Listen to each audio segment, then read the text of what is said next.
নমস্কার। আজ আমরা একত্রিত হয়েছি শুধু গল্পের জন্য। যারা নিয়মিত গল্প শোনেন কিন্তু সাবস্ক্রাইব করেন না, প্লিজ করে দিন।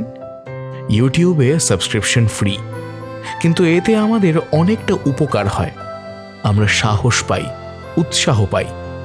আর আমাদের আর্থিকভাবে সাহায্য করতে আমাদের মেম্বারশিপ আপনারা নিতে পারেন। এছাড়াও সুপার চ্যাটের মাধ্যমেও আমাদের আপনারা সাহায্য করতে পারেন। আজ আপনাদের জন্য থাকছে একটি জমজমাট গোয়েন্দা কাহিনী, বছরের প্রথম গল্প। হ্যাঁ, একটু দেরিতে শুরু করছি বটে, তবে কথা দিচ্ছি নিরাশ হবেন না। শুরু হচ্ছে আজকের গল্প, অঙ্কিতা সরকারের কলমে নীল মাধব রহস্য।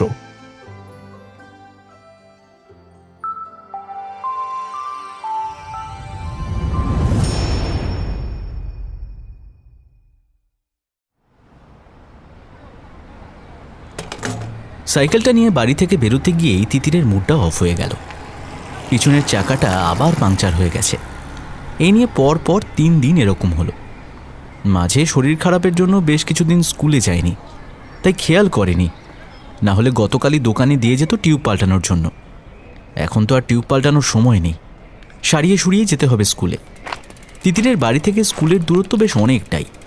সাইকেলে যেতে প্রায় মিনিট 20 সময় লাগে। এখান থেকে রিক্সা করেও যাওয়া যায়। এমনকি ক্লাস 7 পর্যন্ত পুল কার না এলে মা ওইভাবেই নিয়ে গেছিল। কিন্তু এখন একটু বড় হওয়ার পর আর রিক্সায় চড়তে ভালো লাগে না তার। সে আয়েশ করে বসে থাকবে আর একটা লোক তাকে টানতে টানতে নিয়ে যাবে, এই ব্যাপারটায় তার কেমন মধ্যযুগীয় বর্বরতা মনে হয়।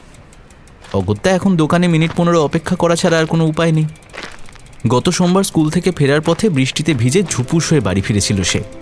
মায়ের বকুনির মাঝেই ভেজা শাড়ি ছেড়ে মাথা মুছে ভাত খেয়ে গল্পের বই নিয়ে বিছানায় পিঠ টান দিয়েছিল। বাইরে তখনও তুমুল বৃষ্টি পড়ছে। ঘরের জানলা খুলতেই বৃষ্টির ছাঁট গুঁড়ো গুঁড়ো জলের দানার মতো এসে ভিজিয়ে দিয়ে যাচ্ছে। এক হাত দূরের জিনিস দেখা যাচ্ছে না। বন্ধুদের সাথে খেলতে যাওয়া তো দূরের কথা, বই পড়তে পড়তেই 2 চোখে ঘুম নেমে এসেছিল। সন্ধে দিতে যাওয়ার সময় ঘরের আলো জ্বালতে এসে মা এসে দেখে তার ধুম জ্বর। মায়ের ডাকাডাকিতে চোখ খুলে তিতিরও অনুভব করে তার মাথা যন্ত্রণায় ছিঁড়ে যাচ্ছে। 2 চোখের পাতায় কে যেন ভারী 2 জগদ্দল পাথর চাপিয়ে দিয়েছে, আর সারা শরীরে কাঁপুনি। মা গজগজ করল, তারপর থার্মোমিটারে জ্বর মাপল, তারপর মাথা ধুইয়ে দিয়ে ওষুধ খাইয়ে দিল।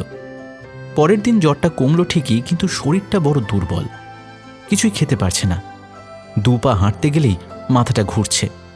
অগত্যা ঘর ছেড়ে বেরোনোর নিষেধাজ্ঞা জারি হলো। বেশ কয়েকদিন ঘরবন্দি থাকার পর শুক্রবার অর্থাৎ গতকাল দুপুরের পর থেকে শরীর একটু ভালো হয়েছে। মানে হাঁটতে গেলে আর মাথা ঘুরছে না, আর জিভেও একটু আধটু স্বাদ পাচ্ছে। যদিও আজ স্কুল যাওয়ার ব্যাপারে মায়ের একটুও মত ছিল না। এমনকি অফিসে যাওয়ার আগে বাবাও বলে গেল যে এমনিতেই আজ শনিবার, হাফ ছুটি। আজ আর কালকের দিনটা আরও একটু বিশ্রাম নিয়ে একেবারে সোমবার থেকে গেলেই হয়। কিন্তু বাবা মা ভুলে গেলেও তিতির তো আর ভোলেনি যে আজকের শেষ পিরিয়ডটা গেমসের। আর শনিবার, তাই স্কুল কামাইয়ের কোনো প্রশ্নই ওঠে না। পৃথিবী এদিক থেকে ওদিকে গেলেও না। তাই আজ স্কুল যাওয়ার এত ব্যস্ততা। আর আজকেই সাইকেলটা বিগ্রতে হলো। ভেবেছিল প্রেয়ারের আগে বেশ কিছুক্ষণ বন্ধুদের সাথে গল্প করবে, সেটা আর হলো না। মুখটা বেজার করে সাইকেলের দোকানের এক কোণে রাখা ছোট নড়পড়ে কাঠের টুলটায় বসে বসে এসব আকাশ পাতাল ভাবছে তিতির। তখনই মাথায় আলতো করে একটা চাঁটি মারল কেউ পিছন থেকে। তিতির খানিক অবাক হয়ে পিছনে তাকাতেই সে হাস্যোজ্জ্বল মুখটা দেখল। তাতে প্রথমে ওর চোখ ছানা বড়া হলো, তারপর ওর চোখে মুখে উপচে পড়ল এক রাশ খুশি।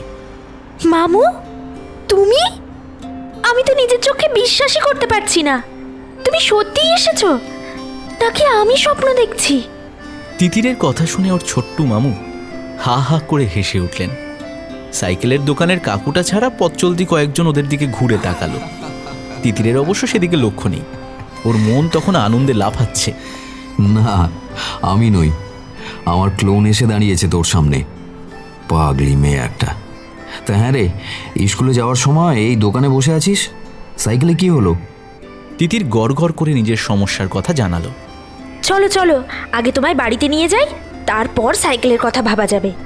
তেমন হলে আজ না হয় আর স্কুলে যাবই না। তোমার অনারে আজ আমার হলিডে। আমার অনারে হলিডে? না না তিতির রানী, এইসব ফাঁকিবাজিকে আমি মোটেই সাপোর্ট করছি না। আর তাছাড়া আমি তো আজকের দিনটা থাকবো, তোর স্কুলে আজ হাফ ছুটি, তা আসার পর তো দেখা হবেই। তিতিরের মুখটা ছোট হয়ে গেল। ছোট্টু মামু মাত্র একদিনের জন্য এসেছে, তাও আজকের অর্ধেক দিনটা কিনা তাকে স্কুলে ক্লাস করে কাটাতে হবে।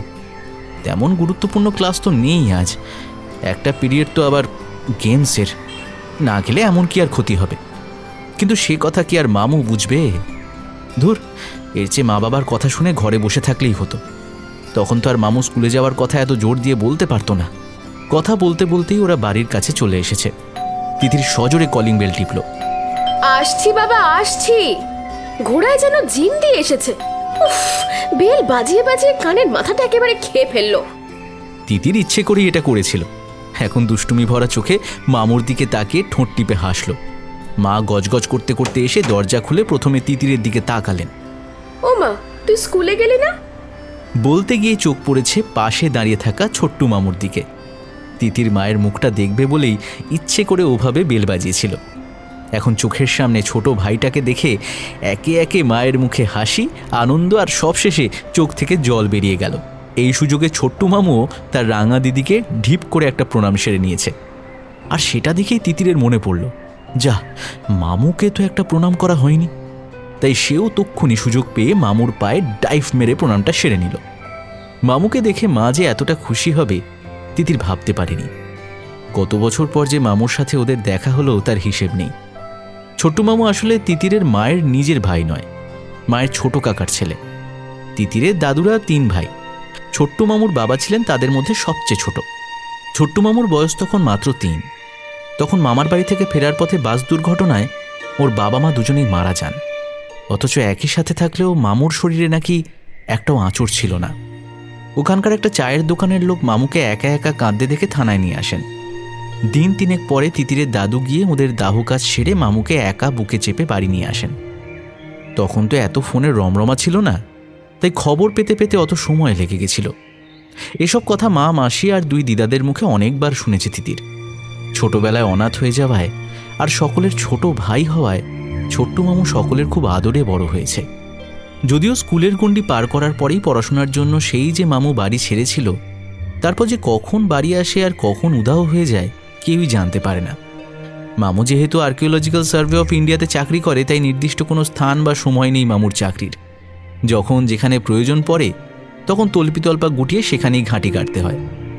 যতদিন না সেদিককার কাজ মিটছে সেখানেই থাকতে হয়। আর্কিওলজিক্যাল সার্ভের মানে তো নতুন করে আর কিছু বলার নেই। কোনো জায়গায় যদি মাটি খুঁড়তে গিয়ে বা অন্য কোনোভাবে পুরনো দিনের কোনো নিদর্শন বেরিয়ে পড়ে, তাহলে সেই জায়গাটাও আরও বেশি করে পরীক্ষা নিরীক্ষা করে দেখা হয় আরও কিছু প্রামাণ্য জিনিস পাওয়া যায় কিনা। তবে এখানেই শেষ নয়, প্রাপ্ত জিনিসগুলোর সঠিক পরীক্ষা করে সেগুলো কোন সময়ের, কী ধাতু দিয়ে তৈরি, সেগুলো কোন অবস্থার ইঙ্গিত করছে, সেই সব নির্ধারণ করাও আর্কিওলজিক্যাল টিমের কাজ। এসব কথা তিতিরকে মামুই বলেছে। ছোটবেলায় যখন গরমের ছুটি বা পুজোর ছুটির পরে বিজয়া করতে যেত সবাই মিলে, তখন মামু ওদের সব ভাই বোনকে একসাথে বসিয়ে নিয়ে গল্প করত। মামুর কাছেই শুনেছে তিতির, সার্ভে করতে গিয়ে মামুদের রাতের বেলা তাঁবু খাটিয়ে থাকতে হয়। সবসময় যে সার্ভে এরিয়া গ্রাম বা লোকালয়ের পাশে হয় এমনটাও নয়, কখনো কখনো বিস্তীর্ণ জঙ্গলাকীর্ণ স্থান জুড়ে চালাতে হয় সার্ভে। সেক্ষেত্রে ভয় থেকে যায় সাপখোপ ছাড়াও অন্যান্য হিংস্র প্রাণীর আক্রমণের। সেসব গল্প শুনতে শুনতে গায়ে কাঁটা দিত তিতিরের। আর সেই ছোটবেলায় মামুর কাছে গল্প শুনেই তিতির ঠিক করে নিয়েছিল বড় হয়ে সেও মামুর মতো আর্কিওলজিস্ট হবে। তিতির আর মামুকে বসিয়ে দিয়ে মা ভিতরে চলে গেছে খাবারের ব্যবস্থা করতে। ফিরে এলেন একেবারে থালা ভর্তি খাবার নিয়ে। খাবারের বহর দেখে বোঝা মুশকিল ছোট্টু মামুর একার জন্য খাবার এনেছে নাকি গোটা মামার বাড়ির সকলের জন্য। তারপর খাবার দেখে মামুর আঁতকে ওঠা, আর মায়ের তার সবচেয়ে ছোট ভাইয়ের অদৃশ্য ভগ্নস্বাস্থ্য নিয়ে অনুযোগ করে সব খাবার গলাধকরণ করানোর চেষ্টা নিয়ে বাগবিতণ্ডার মধ্যেই কেটে গেল আরও 15 মিনিট। তিতির একবার ঘড়ির দিকে তাকিয়ে উসটুস করে উঠল। বড় দোলাচলে পড়ে গিয়েছে সে। একদিকে সপ্তাহের শেষে গেমস পিরিয়ড, অন্যদিকে এত বছর পরে দেখা হওয়া মামুর গল্পের ঝাঁপি।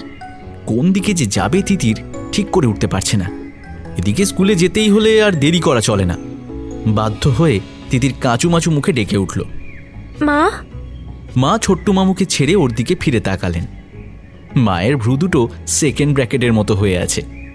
মা, বলছিলাম যে মামু এসেছে, আজ যদি স্কুলে না যাই তাহলে? সে কি রে, আমি এসেছি বলে তুই স্কুলে যাবি না? শোনো পাগলি মেয়ের কথা, আরে আজ রাতে তো আমি এখানেই আছি, শুধু শুধু স্কুল কামাই করবি কেন? তিতিরের মুখটা কাঁদো কাঁদো হয়ে গেল। তবে উদ্ধার করতে হয়ে এগিয়ে এলেন মা। না না, আজ ওর স্কুল নেই। তুই বেরিয়ে যাওয়ার পরই স্নেহার ফোন এসেছিল। ওর বাবা ওদিক দিয়ে কোথাও একটা গেছিল, তা উনি দেখেছেন স্কুলের বড় দরজার সামনে একটা নোটিশ টাঙানো, প্রাক্তন প্রধান শিক্ষক মারা গেছেন, তো তাই আজ স্কুল ছুটি তোদের। ফোন পাওয়ার পর থেকে আমি একেবারে হাঁক পাক করছিলাম, ভাবছিলাম এই রোদ্দুরে এতটা পথ সাইকেল নিয়ে যাবি আবার আসবি, এই সবে জ্বর থেকে উঠলি। কথাটা শোনার পরে তিতিরের মুখে 1000 ওয়াটের বাল্ব জ্বলে উঠল। সেই আলো ঘরের মধ্যে বিকিরণ করতে করতে সে বলল, এই কথাটা এতক্ষণ বলনি কেন? আরে সে কথা মনে থাকলে তো বলবো। ছোট্টুকে দেখে এমন ভূত দেখার মতো চমকে উঠলাম যে তো স্কুলের কথাটাই বেমালুম ভুলে গিয়েছি। তুই কথা কানে তুললি বলেই তো মনে পড়লো। যা যা যা, গিয়ে ড্রেসটা ছেড়ে নে। বাবা ফিরল অন্যদিনের চেয়ে একটু তাড়াতাড়ি। মা তো দুপুরেই বাবাকে ফোন করে মামুর আসার খবরটা দিয়ে দিয়েছিল। ফেরার পথে মায়ের দেওয়া লিস্ট মিলিয়ে মামু যা যা খেতে পছন্দ করে সব বাজার করে নিয়ে এসেছে। দুপুরটা তিতিরের কেটেছে মামুর সাথে দাবা খেলে, কিন্তু বেশিক্ষণ খেলতে পারিনি। কড়া অ্যান্টিবায়োটিকের প্রভাবে শরীর এখনও ওর মাঝে মাঝেই বিশ্রাম চায়, তাই অচিরেই তিতির ঘুমিয়ে পড়েছিল। ঘুম অবশ্য ভেঙে গেছিল বিকেলে, কিন্তু চোখটা ঠিক করে খুলতে পারছিল না। ছেঁড়া ছেঁড়া মেঘের মতো বারবার আসা যাওয়া করছিল। তার মধ্যেই শুনতে পেয়েছিল মা মামুকে বলছে, তুই এবার বিয়েটা কর রে ছোট্ট, একটু থিতু হ। আর কতদিন এরকম উড়নচণ্ডীর মতো ঘুরে বেড়াবি বলতো? তোর একটা ঘর সংসার হলে আমি একটু নিশ্চিন্ত হই। মামু এই কথার কি উত্তর দিয়েছিল সেটা অবশ্য শোনা হয়নি তিতিরের। উত্তর আদৌ দিয়েছিল নাকি অন্যান্য বারের মতোই মুচকি হেসে এড়িয়ে গেছিল সেটা অবশ্য তিতির জানে না। বাবা ফিরল হৈ হৈ করে। বাজারের ব্যাগ রান্নাঘরে নামিয়ে রেখেই জড়িয়ে ধরল মামাকে। ছোট্ট মামুকে বাবাও নিজের ছোট ভাইয়ের মতোই স্নেহ করে। সন্ধ্যাবেলায় চা মুড়ি সহযোগে আড্ডা জমে উঠল। মা ব্যস্ত রইলেন রাতের রান্নার জোগাড়ে। চা খাওয়া শেষ হতেই বাবা বললেন, আজ বিরিয়ানি আমি রাঁধবো, তুমি হবে আমার জোগাড়ে। বাবার বলার ধরনে তিতির আর ছোট্টু মামু হেসে উঠল। মা মুখ বেঁকিয়ে বললেন, তবেই হয়েছে, আমি এসবে নেই। বাবা অসহায় মুখে তিতিরের দিকে তাকাতেই ও বুঝে গেল ওকে এবার কি করতে হবে। আসলে এটা খুব পরিচিত দৃশ্য তিতিরের কাছে। রবিবারগুলোতে বাবাই হাতা খুন্তি আর তিতিরকে সাথে নিয়ে মাংস কষতে নেমে পড়ে। তিতির বোঝে এগুলো আসলে মাকে একটা দিন রান্নাঘর থেকে বিশ্রাম দেওয়ার অজুহাত। যেমন বাবা আজকে মা আর ছোট্টু মামুকে আরও কিছুটা সময় কাটাতে দেওয়ার জন্য নিজের হাতে রান্নাঘরের দায়িত্ব নিয়ে নিল। আবার কেমন কায়দা করে তিতিরকেও ডেকে নিল নিজের কাছে। রাতে খেতে বসার আগেই কারেন্ট চলে গেল। ইনভার্টারে শুধু আলো জ্বলে, কিন্তু পাখা বা এসি চালানো যায় না। যদিও জানলা খোলা থাকায় অল্প অল্প হাওয়া আসছে, তাতে খাওয়ার অসুবিধা তেমন হচ্ছে না। বিরিয়ানি মুখে দিয়েই ছোট্টু মামু তৃপ্তির একটা শব্দ করে তাড়িয়ে তাড়িয়ে প্রথম কয়েক গ্রাস খেল। অসাধারণ। জামাইবাবু, আপনাকে একটা আইডিয়া দিই। এই রবিবার দিনগুলোতে এরকম এক হাঁড়ি বিরিয়ানি নিয়ে একটা প্রাইম লোকেশনে বসুন তো দেখি, স্যালারির চেয়ে বেশি ইনকাম হবে। আমার কথা মিলিয়ে নেবেন। বিবাহিত পুরুষের রবিবারে যে অফিসের চেয়ে বেশি কাজ থাকে সে আর তুমি কি জানবে শালাবাবু। বিয়ে তা তো করলে না, দিব্যি আছো, কটা দিন থাকো, সব বুঝে যাবে। সে উপায় নেই। আমায় কালকেই একবার মকরন্দপুর যেতে হবে, এক বন্ধুর বাড়ি। ওদের বাড়িতে বেশ বড় করে রথোৎসব হয়, বেশ বড় রথ বের হয়, বুঝেছেন? অনেকবার করে যেতে বলেছে। এবারে যখন ফিরেছি তখন ভাবলাম যাই, ঘুরেই আসি। তিতির খাওয়া থামিয়ে মায়ের মুখের দিকে তাকালো একবার। মায়ের মুখে মন খারাপের ধূসর মেঘ এসে জমা হয়েছে। মামু খেতে খেতেই বলল, চাইলে তোমরাও আমার সঙ্গে যেতে পারো।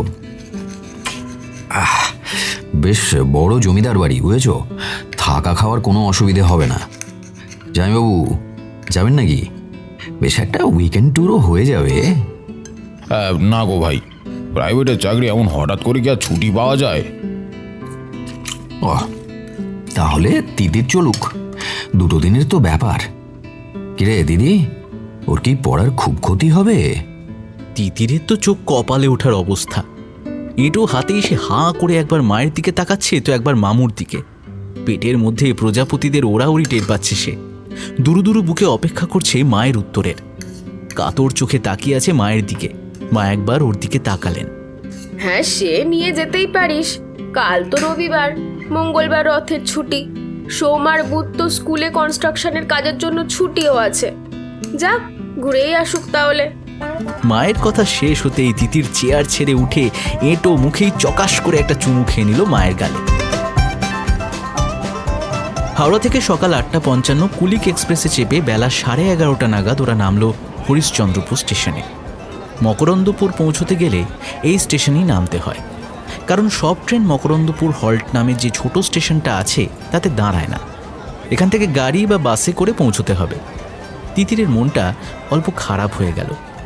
ছোট্ট স্টেশন বলেই কি অবিচার? নাইবা থাকলো অনেকগুলো রেল লাইন, অনেক অনেক বসার বেঞ্চ বা ওয়েটিং রুম, তাই বলে তাকে এমন অবজ্ঞা করতে হবে? ঠিক যেন ক্লাসে পড়া না পারা লাস্ট বেঞ্চে বসা মেয়েটা, যার দিকে কোনো টিচারের কোনো নজর নেই। গোটা ট্রেন জার্নিটা তিতির জানলা দিয়ে বাইরে তাকাতে তাকাতে সবুজ ধান জমি, বিলে ফোটা পদ্ম আর শালুক ফুল, মাঠের মাঝে একলা জেগে থাকা দরমার ঘর, এইসব দেখতে দেখতে এসেছে। যদিও দূরের ট্রেন জার্নি নতুন নয় তিতিরের কাছে, তবে এবারে অনেক দিন পরে আসা হলো ওর। তবে প্রত্যেকবারই এসব দেখতে ভারী ভালো লাগে ওর। আর ভালো লাগে ট্রেনে ফেরি করতে আসা হরেক রকম খাবার খেতে। মা বাবার সাথে এলে তো এসব খাবারের দিকে তাকানোই যায় না। কিছু খেতে চাইলেই মা টিফিন বাক্স খুলে বাড়ি থেকে আনা লুচি, আলুর দম, চিড়ে ভাজা, নিমকি ভাজা খেতে দিয়ে দেয়। কিন্তু মামু একেবারেই এরকম নয়। যদিও মা বাড়ি থেকে 3 টিফিন বাক্স ভরে খাবার পাঠিয়েছে, আর পই পই করে দুজনকে বলেছে যাতে ট্রেনের ওসব হাবিজাবি খাবার না খায়, তবে মামু মনে হয় মুখ দেখেই ওর মনের কথা পড়ে নিয়েছে। ঝালমুড়ি, সিঙ্গারা, ডিম সেদ্ধ যাই ট্রেনে উঠছে তাদেরই দাঁড় করিয়ে বলছে, তিতির এবার একটু খাওয়া দাওয়া করা যাক। তিতিরও মহানন্দে মাথা নেড়ে সায় দিয়েছে। এই করতে করতে মায়ের পাঠানো খাবার আর ছোঁয়াই হয়নি। হরিশ্চন্দ্রপুর স্টেশনটা বেশ বড়। স্টেশনের মধ্যেই অনেকগুলো খাবারের দোকান আছে, কিন্তু এখান থেকে কিছু আর খাওয়ার মতো পেটে জায়গা নেই। তার উপর একটু আগেই এক পশলা বৃষ্টির পর চরচর করে রোদ উঠেছে, তাই গরম লাগছে বেশ। ট্রেন থেকে নেমে মামু এদিক ওদিক তাকালো, তারপর পকেট থেকে ফোন বের করে কাকে যেন ফোন করার চেষ্টা করলো, কিন্তু সার্ভিস প্রোভাইডারের দাক্ষিণ্যে নেটওয়ার্কের গোলযোগের কারণে ফোন লাগলো না। তিতির দেখল মামুর ভ্রু দুটো কুঁচকে উঠেছে, কপালে ঘাম জমে চকচক করছে। মামু আবার ফোনে ট্রাই করতে লাগলো, কিন্তু এর মধ্যেই একজন রোগা চেহারার মাঝারি উচ্চতার ছেলে ওদের দিকে এগিয়ে এলো। অচেনা একজন ছেলেকে ওদের দিকে এগিয়ে আসতে দেখে তিতির মামুর হাতটা আঁকড়ে ধরল। আপনি কি নীলাব্জ সেনগুপ্ত? হ্যাঁ, কিন্তু নমস্কার, আমার নাম অমরকান্তি গুপ্ত। আমাকে সুদর্শন দত্ত পাঠিয়েছেন আপনাদের নীলাচল ভিলায় নিয়ে যাওয়ার জন্য। উনি গাড়ি পাঠিয়েছেন। মালদার বুকে এক টুকরো পুরী, দারুণ নাম তো বাড়িটার। অমলাকান্তি হা হা করে হেসে উঠল। তিতির দেখল হাসলে ছেলেটার গালে টোল পড়ে একটা। তিতির এবার ভালো করে দেখল তাকে। অমলাকান্তির গায়ের রং ময়লা, চুলগুলো কোঁকড়ানো। এমন চুলকে তিতিররা স্কুলে ম্যাগি চুল বলে। ওর পরনে একটা সবুজ নীল চেক টি শার্ট, জিন্স আর পাইকিটো। অমলাকান্তি ওদের ব্যাগগুলো নেওয়ার জন্য হাত বাড়িয়েছিল, কিন্তু মামু কিছুতেই তাকে সেগুলো বইতে দেয়নি। স্টেশন থেকে বাইরে বেরিয়ে দেখল একটা দুধ সাদা রঙের সেডান ওদের জন্য অপেক্ষা করছে। তিতির মুগ্ধ দৃষ্টিতে তাকিয়ে রইল গাড়িটার দিকে। স্টেশনের বাইরে টোটো, অটো আর রিকশার ভিড়। তিতির আর মামুর সব জামা কাপড় একটা ব্যাগে হয়ে গেছে। সেটাকে ডিকিতে তুলে পিঠের ব্যাগটা নিয়ে ওর পিছনের সিটে উঠে বসল। পিঠের ব্যাগটা তেমন ভারী নয়, ওতে শুধু বাড়ি থেকে আনা খাবারের টিফিন বক্স আর জলের বোতল রয়েছে শুধু। তিতিররা গুছিয়ে বসতে অমলাকান্তি গাড়ি স্টার্ট দিল। তা এখান থেকে মকরন্দপুর পৌঁছতে কত সময় লাগে? তা ধরুন 1 ঘন্টা মতো। ওরে বাবা, তাহলে তো এখান থেকে ভালোই দূর আছে। হ্যাঁ, তা আছে, তবে রাতের দিকে বা দুপুরের দিকে হলে ফাঁকা রাস্তায় মিনিট 40-এর বেশি লাগে না। দেখছেন তো এখন কি জ্যাম। সত্যিই তাই। হরিশ্চন্দ্রপুর স্টেশনের গায়ে বিরাট বাজার। একদিকে যেমন রাস্তার ধারে সবজি ফল মাছ বিক্রি হচ্ছে, তেমনই বাজারের গা থেকেই শুরু হয়েছে জামা কাপড় জুতোর দোকান। শুধু তাই নয়, দিদির একটা সাইকেলের দোকান, মিষ্টির দোকান ছাড়াও বিভিন্ন সাজের জিনিসের দোকান, তেলে ভাজা, লটারির টিকিট সবই দেখতে পেল। ট্রেনের খাবারগুলো অনেকক্ষণ আগেই হজম হয়ে গেছে রে তিতির, বুঝলি? তোর মা কি কি দিয়েছে টিফিন বক্সে, বের কর তো দেখি। দিদির আয়নায় দেখল। মামুর কথা শুনে অমলাকান্তি মুখ টিপে হাসছে। মামু যতই কবজি ডুবিয়ে ঠান্ডা লুচি আর আলুর দম খাক না কেন, তিতির কিছুতেই অচেনা মানুষের সামনে খেতে পারে না। তাই টিফিন বক্স খুলে এসে হাত গুটিয়েই বসে রইল। মামু সেটা দেখে বলল, আরে খা খা, লজ্জা পাস না। অমলকান্তি, তুমিও আমাদের সঙ্গে খেয়ে নিও পরে। আরে না না, আপনারা খান, আমি খেয়েই বেরিয়েছি। কথাবার্তার মধ্যেই তিতির হাত চালিয়েছে। লুচির টুকরোয় আলু পুড়ে মুখে চালান করে দিয়েছে। মামুর খাওয়া শেষ। গাড়িও ততক্ষণে বাজার ছাড়িয়ে বড় রাস্তায় উঠেছে। আরে সে তো এতটা পথ গাড়ি চালিয়ে আসা যাওয়া করতে গিয়ে সে খাবার কখন হজম হয়ে গেছে। তো তুমি এখানে কোথায় থাকো অমলকান্তি? নীলাচলের কাছেই বুঝি তোমার বাড়ি? না না দাদা, আমার বাড়ি বর্ধমানে। এখানে নীলাচলের আউট হাউসে থাকি। বর্ধমানে নিজের বাড়ি? তা নিজের পরিবার ছেড়ে এখানে থাকতে মন খারাপ করে না? মন খারাপ করলেও উপায় নেই দাদা, পেটের দায় তো। না হলে কে আর শখ করে বুড়ি মাকে একলা ছেড়ে এত দূরে পড়ে থাকে বলুন? হ্যাঁ, তোমার অবস্থা আমি খুব ভালো বুঝতে পারছি ভাই। আমিও তো কত বছর হলো ঘর ছাড়া। তা ওখানে মা একলা থাকেন, এখানে তোমার কাছে এনে রাখো না কেন? আরে আসতে চায় না যে, বলে শ্বশুরের ভিটে ছেড়ে চলে গেলে তুলসী তলায় প্রদীপ দেবে কে। সেন্টিমেন্ট দাদা, বোঝেনি তো। মামু আর অমলাকান্তির কথা শুনতে তিতিরের বেশ ভালো লাগছিল। সাথে ছেলেটার জন্য একটা খারাপ লাগাও কাজ করছিল। বড় হলে তিতিরকেও কি বাবা মাকে ছেড়ে দূরে চাকরি করতে যেতে হবে? মাকে ছেড়ে কখনো থাকতে হবে ভেবেই একটা কান্না তিতিরের বুক ঠেলে উঠে এলো। কিন্তু তিতির তক্ষুনি নিজেকে সামলে নিয়ে শুনল মামু জিজ্ঞেস করছে, তুমি পড়াশোনা কতদূর করেছো অমলকান্তি? কলেজে সেকেন্ড ইয়ার অবধি পড়েছিলাম, তারপর বাবা মারা গেল। আর মামু এরপর আর কোনো প্রশ্ন করল না। বুঝলো অজান্তেই ছেলেটার দুর্বল জায়গা স্পর্শ করে ফেলেছে। মামুর এই গুণটা খুব ভালো লাগে তিতিরের। মামু খুব সহজেই সকলের সাথে মিশে যেতে পারে আর সবাইকে খুব সহজে আপন করে নিতে পারে। মামু বলে, মানুষের সাথে যত মিশবি, যত কথা বলবি, তত বেশি মানুষ সম্পর্কে অভিজ্ঞতা হবে। একটা সময় পর তো উল্টো দিকে দাঁড়িয়ে থাকা মানুষটা কি ভাবছে সেটাও পড়ে ফেলতে পারবি। তবে মামুকে আর বেশিক্ষণ চুপ করে থাকতে হলো না। মিনিট 10 মধ্যেই ওরা নীলাচলে পৌঁছে গেল। গাড়িটা যখন ওদের নিয়ে প্রধান ফটক পেরিয়ে ভিতরে ঢুকছে, তিতির তখন হাঁ করে ফটকের দুই পাশে বৃংহনরত হাতিদের দিকে মুগ্ধ দৃষ্টিতে তাকিয়ে রয়েছে। তিতির এর আগে কখনো এমন বিরাট অট্টালিকায় আসেনি। হ্যাঁ, কলকাতায় এরকম বহু পুরনো বড় বড় বাড়ি আছে বটে, তাদের বেশিরভাগই এখন জৌলুসীন আর ভগ্নপ্রায় দশা। বেশ কিছু বিপজ্জনক বাড়ির তকমা পেয়েছে। কিছু অংশে এখনও লোক বাস করে ঠিকই, কিন্তু শরিকি ঝামেলার জেরে বাড়ি সারানোর ইচ্ছে বা সঙ্গতি কোনোটাই তাদের নেই। সেদিক থেকে দেখতে গেলে এই বাড়ির অবস্থা অত্যন্ত ভালো। নিয়মিত যে এই বাড়ির মেরামতি করা হয়, তাই এর বহিরাঙ্গের চেহারা দেখে সহজেই অনুমেয়। অমলাকান্তি গাড়ি নিয়ে গিয়ে থামালো গাড়ির বারান্দাতে। হাতের ইশারায় সে ওদের নামতে বারণ করল। তারপর নিজে নেমে এসে মামুর দিকের দরজা খুলে দিতে মামু আর তিতির নেমে এলো। তিতিরের খারাপ লাগছিল আর সাথে একটু লজ্জাও করছিল। ওরা এমন কিছু কেউ কেটা নয় যে এমন ভিআইপি ট্রিটমেন্ট পাবে। তিতির আর চোখে একবার মামুর দিকে তাকালো, দেখল মামুর মুখ নির্বিকার। ওরা গাড়ি থেকে নামতেই ভিতর থেকে একজন অত্যন্ত সুপুরুষ হাসি মুখে বেরিয়ে এলো ওদের অভ্যর্থনা করার জন্য। তাকে দেখেই মামুর মুখে হাসি ফুটে উঠল। তিনি এগিয়ে গিয়ে তাকে জড়িয়ে ধরলেন। ইতিমধ্যে অমলাকান্তি গাড়ির ডিকি থেকে তাদের বড় ব্যাগটা নামিয়ে এনেছে। তিতির একবার ভাবল এগিয়ে যাবে, কিন্তু মামুর দিক থেকে সে ব্যাপারে কোনো উদ্যোগ না দেখে সে চুপ করে রইল। অমলাকান্তি ওদের পাশ দিয়ে বাড়ির ভিতর ঢুকে গেল। তারপর কেমন আছিস সার্থক, বল? তোকে এতগুলো বছর পর দেখে এত আনন্দ হচ্ছে, কলেজের দিনগুলোর কথা মনে পড়ে যাচ্ছে আবার। আচ্ছা, মামুর বন্ধুর নাম তাহলে সার্থক। বেশ সুন্দর নাম তো। মামুদের কথাবার্তার মাঝেই তিতির ঘাড় ঘুরিয়ে যতটা সম্ভব চারপাশটা দেখছিল। গাড়ি বারান্দার পরেই পাথর বিছানো সরু পায়ে চলা পথ, সেটা পেরোলেই বাগান।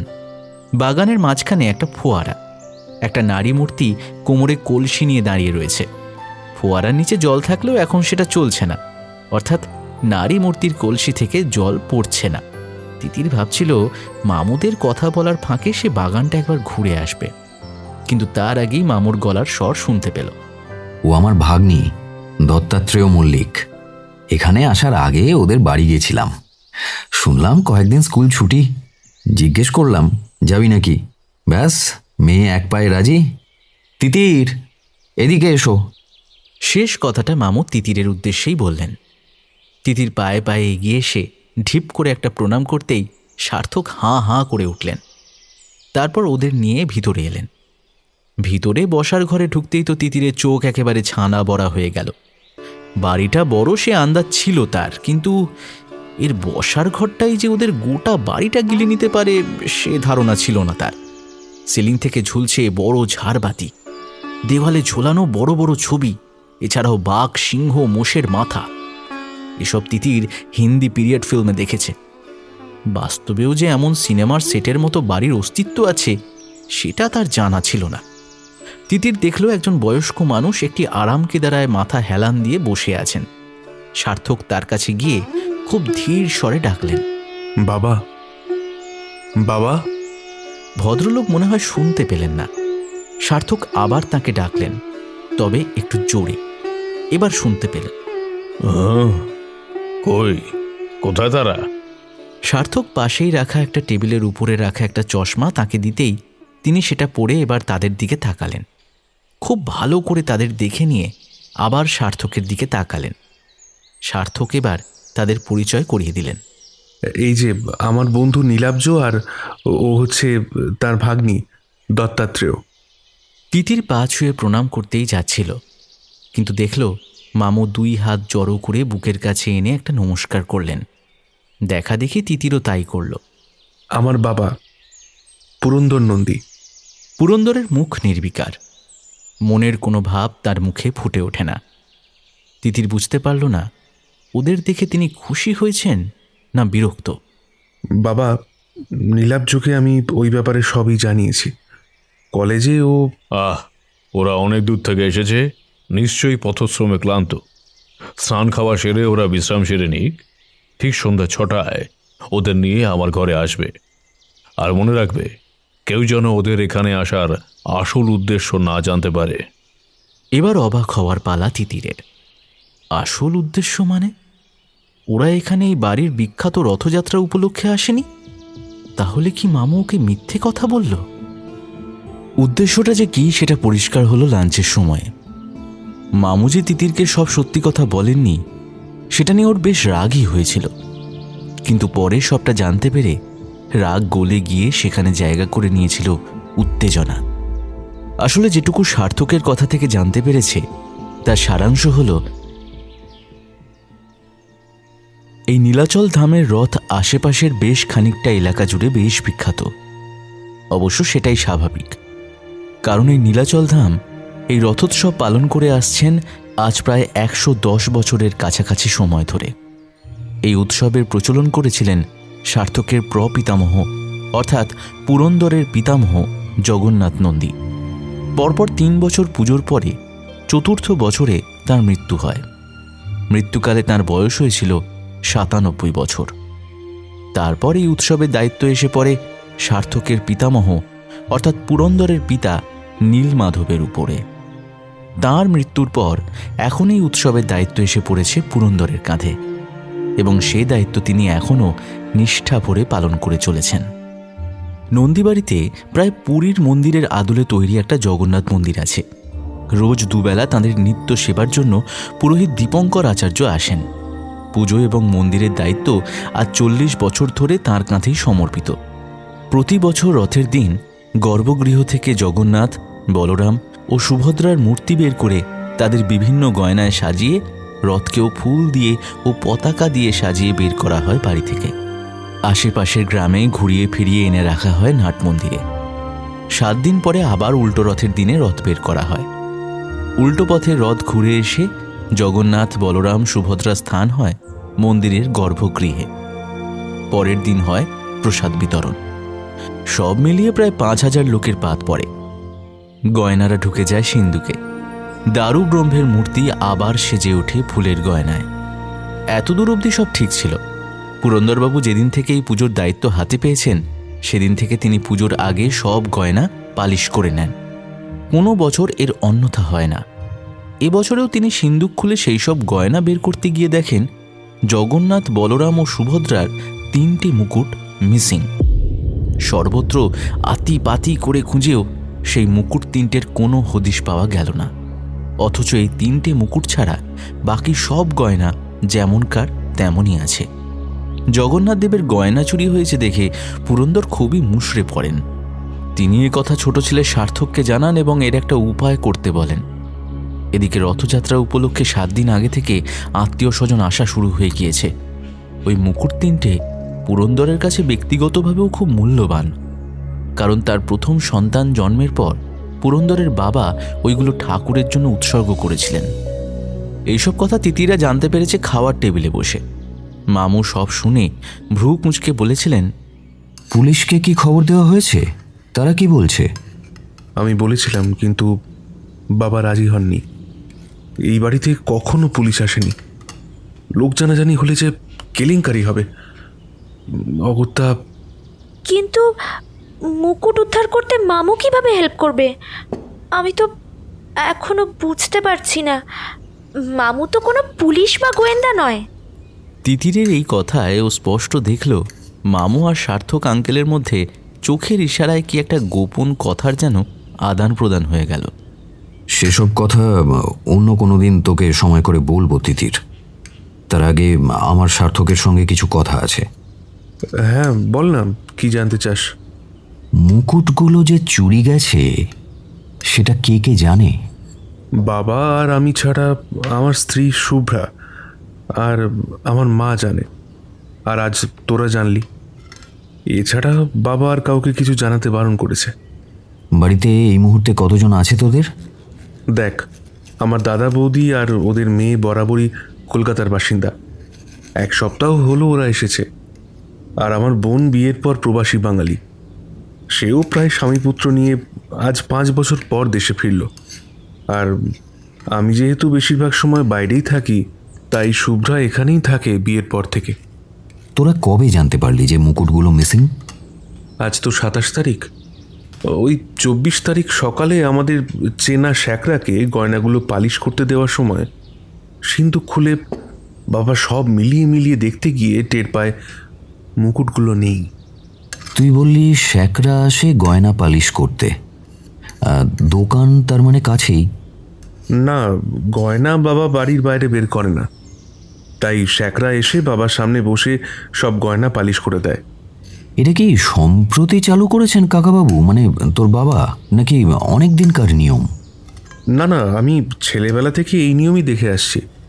আচ্ছা, এত বড় বাড়ি তোদের, মেনটেনেন্সের জন্য নিশ্চয়ই অনেক চাকর বাকর আছে?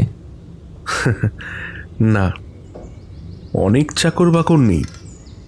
রাসুর মা সম্ভবত দাদার জন্মের সময় থেকে আছে। এখন তেমন চলাফেরা করতে পারে না, ওই রান্নাঘরে টুকটাক হেল্প করে আর কি। আর আছে দামু, সে ওই ঘরদোর ঝাড়পোঁছ করে। সকালে আসে, ঘরদোর পরিষ্কার করে বাগানের কাজ সেরে ফিরে যায়। আর বিকেলে বাসন মাজার একজন ঠিকেঝি আসে।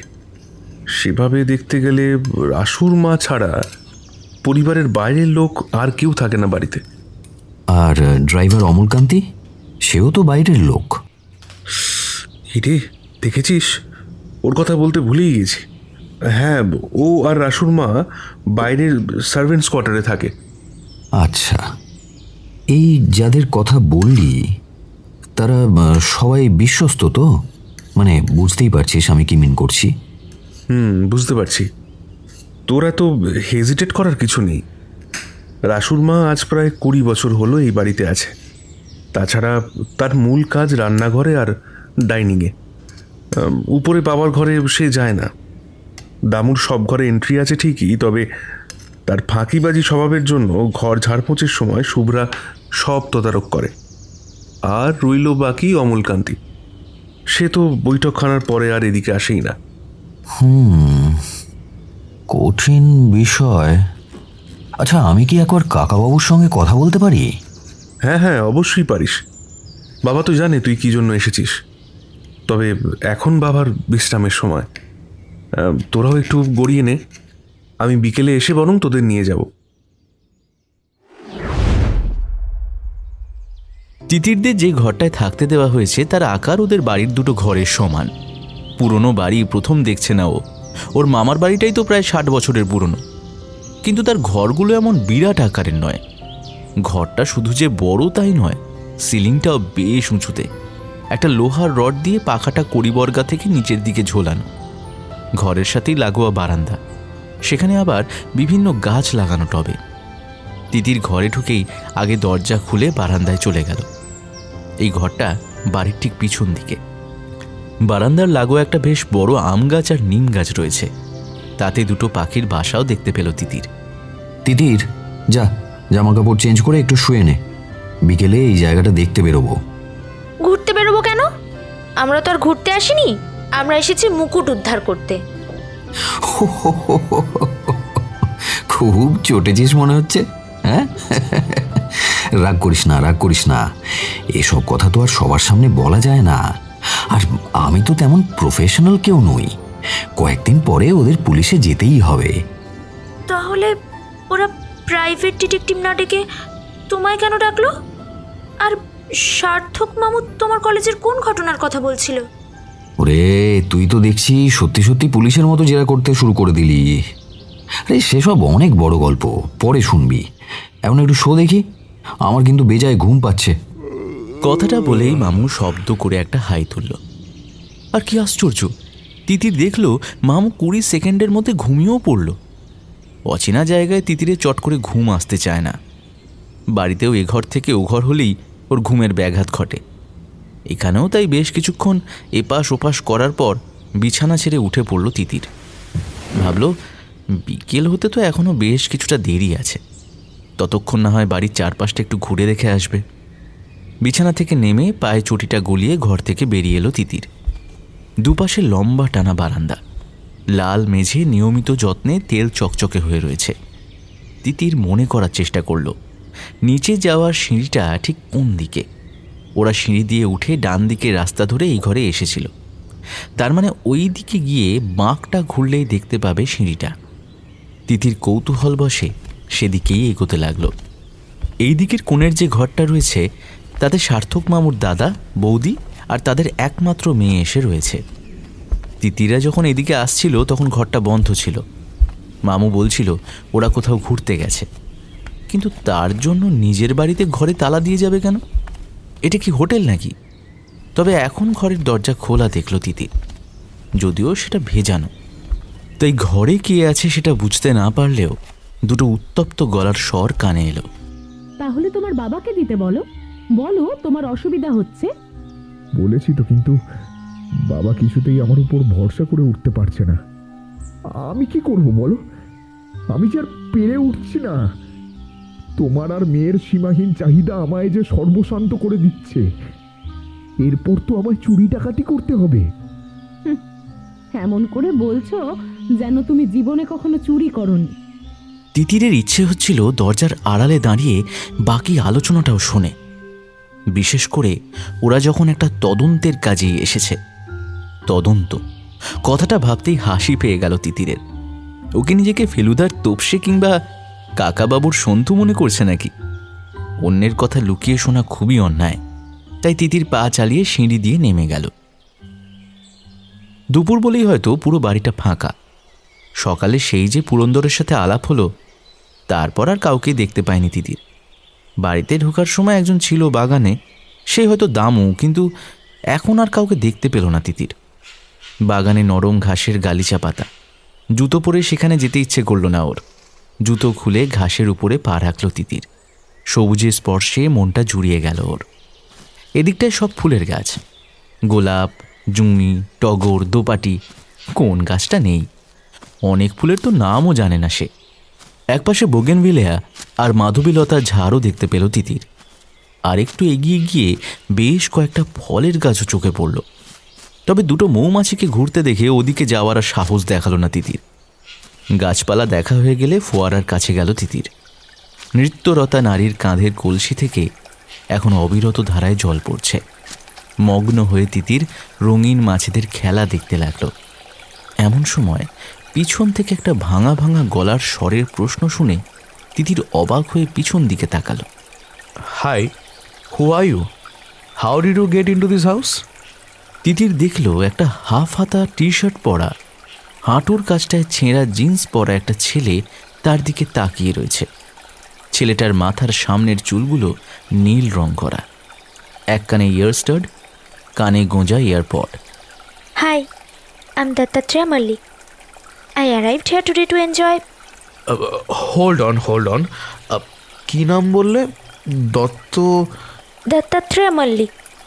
আমি আমার মামুর সাথে, মানে নীলাব্জ সেনের সাথে, আই মিন সার্থক।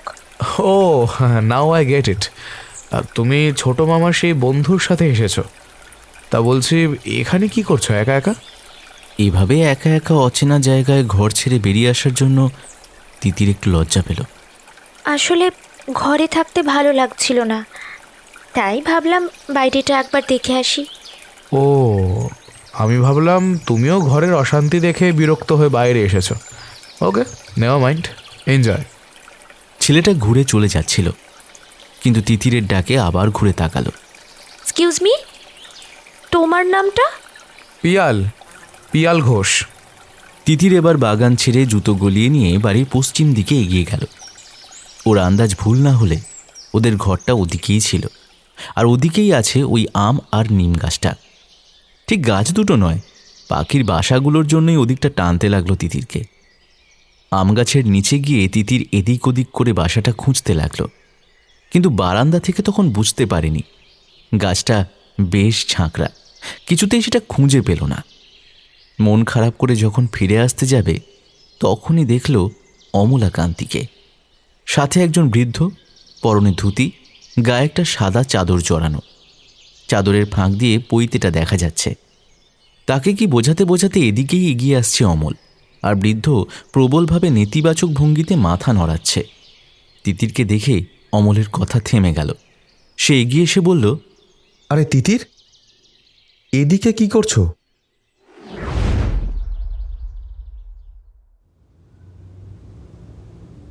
আচ্ছা, মুকুটগুলো থাকতো কোথায়?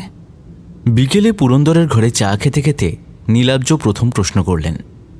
পুরন্দরের ঘরে এখন উপস্থিত রয়েছে নীলাব্জ, তিতির, সার্থক এবং পুরন্দরের স্ত্রী। প্রাথমিক আলাপের পর্ব যেহেতু সকালেই সারা হয়ে গেছিল, তাই সময় নষ্ট না করে নীলাব্জ সরাসরি প্রশ্নে চলে গেলেন। নীলাব্জর প্রশ্ন শুনে পুরন্দর ঘোলা চোখে তাকালেন। রথের দিন গয়না রাখার জন্য আলাদা একটা সিন্দুক আছে, গয়না সব সেখানেই থাকে। আর সিন্দুকের চাবি? এই যে এই পৈতেতে বাঁধা থাকে সেই চাবি সারা বছর। আমার বাবা মারা যাওয়ার সময় এই চাবির দায়িত্ব আমার হাতে দিয়ে গেছিল, তারপর থেকে এটা কখনো হাতছাড়া করিনি। আচ্ছা, বাড়িতে তো এখন আপনার বড় ছেলে, তার স্ত্রী, মেজামাইও আছে। এই মুকুট চুরির কথাটা ওদের জানাননি কেন? ওরা সব সুখের পায়রা, আজ আছে কাল নেই। এ বাড়ির প্রতি, বংশের রীতিনীতির প্রতি ওদের কোনো দায়বদ্ধতা নেই। তাহলে কেন ওদের এইসব সমস্যায় জড়াবো বলতে পারেন? আপনার কাউকে সন্দেহ হয়? কাকে সন্দেহ করব বলুন তো? নিজের স্ত্রীকে, পুত্রকে, নাকি পুত্রবধূকে? দুদিন পর রথ। এই বাড়ির রথযাত্রায় সামিল হয় আশেপাশের 3-4টে গ্রামের মানুষ। তারা যখন দেখবে দেবতার মাথায় মুকুট নেই, তখন আমি কোথায় মুখ লুকোবো বলতে পারেন? সার্থকের কাছে শুনলাম বেশ বড় করে শোভাযাত্রা হয় এখানে রথের দিনে। তা এত গয়না পরে যে বেরোন জগন্নাথ, বলরাম আর সুভদ্রা, আপনাদের ডাকাতির ভয় হয় না?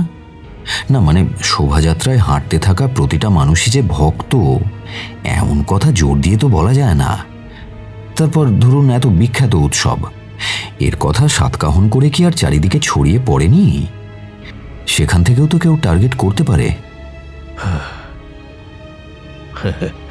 রথোৎসব এখানকার একটি ঐতিহ্যমণ্ডিত উৎসব। আপনাদের কলকাতায় যেমন দুর্গাপুজো, এখানে তেমন রথ। বেশ কয়েক বছর আগে এত ভিড় হতো না, আশেপাশের গ্রামের ভক্তরাই থাকতো, তাই লোকাল থানা থেকে 2 জন কনস্টেবল ওরা নিজেরাই পাঠিয়ে দিত। কিন্তু 2-3 বছর হলো মোবাইল হাতে নিয়ে থাকা ছেলেপুলের ভিড় বেড়েছে। তারা নিজেদের চোখ দিয়ে কিছু দেখে না, বোঝে না, উৎসবের মাহাত্ম্য অনুভব করে না, কিন্তু সব কিছু মোবাইলে বন্দি করতে চায়। তাদের আটকানোর জন্য থানা থেকে গত বছর থেকে স্পেশাল প্রোটেকশনের ব্যবস্থা করা হয়েছে। রথযাত্রা পুলিশের কড়া পাহারার মধ্যে দিয়েই সম্পন্ন হয়। এছাড়াও বাড়িতে ঢোকার সময় নিশ্চয়ই দেখেছেন বাইরে সশস্ত্র পাহারাদার রয়েছে। সার্থকের কাছে শুনেছি ওই মুকুট আপনার বাবা তৈরি করিয়েছিলেন। যে দোকান থেকে মুকুটটা গড়ানো হয়েছিল তাদের কাছে নিশ্চয়ই ডিজাইন থাকবে তার। ওরকম আরেক সেট কাজ চালানোর মতো বানিয়ে যদি... ওই মুকুট কোনো দোকান থেকে ডিজাইন দেখিয়ে বানানো নয়। এর ঐতিহাসিক গুরুত্ব টাকায় হিসেব হয় না। কেন, তোমার শতু কিছু বলেনি? নীলাব্জ আর তিতির একসাথে সার্থকের দিকে তাকালো। না, মানে আমি বুঝিনি চুরির সাথে এর কোনো যোগ আছে বলে। ঠিক আছে, আমি বলে দেবো পরে। তুমি এখন তাড়াতাড়ি কথাবার্তা সেরে নাও, তোমার ওষুধের সময় হয়ে গিয়েছে। দেখুন, শুনতে খারাপ লাগলেও বলতে বাধ্য হচ্ছি যে মুকুট বাইরের কেউ নয়, পরিবারের লোকই সরিয়েছে। বাইরের কারো পক্ষে এই বাড়িতে ঢুকে দোতলায় উঠে সিন্দুক খুলে মুকুট চুরি করতে পারাটা কষ্ট কল্পনা। দ্বিতীয় কথা, চোর কখনো চুরি করতে এসে অর্ধেক জিনিস নিয়ে সিন্দুকে আবার তালা দিয়ে কাজ গুছিয়ে যায় না। যে চুরি করেছে সে চেয়েছে এই চুরির কথা যত দেরিতে সম্ভব সামনে আসুক, তার মধ্যে সে জিনিসগুলো বিক্রির ব্যবস্থা করে ফেলতে পারবে। এটা আপনি ঠিকই বলেছেন, কিন্তু রথের আর 2 দিন বাকি। এর মধ্যে ওই মুকুট না পাওয়া গেলে আমার মান সম্মান সব নষ্ট হয়ে যাবে। আমি আমার যথাসাধ্য চেষ্টা করব, কিন্তু তার জন্য আমায় বাড়ির সকলের সঙ্গে কথা বলতে হবে। আর মুকুট যে চুরি গেছে এই খবরটাও আপনাকে সকলকে জানাতে হবে, এবং সেটা আমার উপস্থিতিতে। বেশ, তাই হোক। শতু, তুমি তোমার বড়দা, বৌদি আর ভাইজিকে ডেকে নিয়ে এসো। বাবার আদেশ পেয়ে পুরন্দর ঘর ছেড়ে বেরিয়ে গেলেন। তিতির ঘড়ি দেখল। তিনি ওই 3 জনকে নিয়ে ফিরে এলেন মিনিট 3 পরে। সার্থক তার দাদা সম্রাট, বৌদি মালা আর ভাইজি সহেলির সাথে ওদের পরিচয় করিয়ে দিলেন। সম্রাটকে দেখলে যুবক বয়সের পুরন্দর বলে ভুল হতে পারে। তিতির আন্দাজ করল তার বয়স 40-এর আশেপাশে। গায়ের রং তামাটে, পরনে চেক টি-শার্ট আর জিন্স। অন্য কোনো কারণে অথবা এই সময় তাকে সপরিবারে এই ঘরে ডেকে আনার জন্য তিনি বিরক্ত। মালার পরনে সালোয়ার কামিজ, বয়স মধ্য 30-এর আশেপাশে, মুখে উদ্বেগের ছাপ স্পষ্ট। সহেলি এলো কানে ইয়ারপড গুঁজে, ডেনিম হট প্যান্ট আর কোল্ড শোল্ডার টপ পরে। দেখে মনে হলো তিতিরের চেয়ে বছর 2-এর ছোটই হবে, কিন্তু তার হাবভাব বড়দের মতোই। এভাবে আমাদের ডেকে আনার মানে কি বাবা? আমার একটা জরুরি ফোন আসার কথা ছিল। দরকার বলেই ডেকে আনা হয়েছে সমু। তোমার সাথে খোশ গল্প করার ইচ্ছে হয়নি আমার। আসলে হয়েছে কি, বাবা আমি বলি। পুরন্দর ঘাড় নেড়ে সায় দিলে সার্থক বলতে শুরু করলেন। তোদের বলা হয়নি দাদা, আসলে বাবাই বলতে বারণ করেছিল। তোরা আসার 3 পরে হঠাৎ সিন্দুক খুলে দেখা যায় ঠাকুরের গয়নার মধ্যে থেকে মুকুট 3টে নেই। আমাদের ধারণা ওটা চুরি হয়েছে। মোর প্রিসাইজলি সেটা বাড়ির কেউই চুরি করেছে। ও আমার বন্ধু নীলাব্জ। কলেজে পড়ার সময় আমাদের প্রশ্নপত্র লিক হওয়ার একটা ঘটনার সুরাহাও করেছিল, তাই ওকে খবর দিয়ে এখানে আনিয়েছি। ওয়েট শতু, তার মানে তোমরা ইনডাইরেক্টলি বলতে চাইছো যে আমরা সরিয়েছি মুকুট 3টে? How insane! না না, আপনি ভুল ভাবছেন।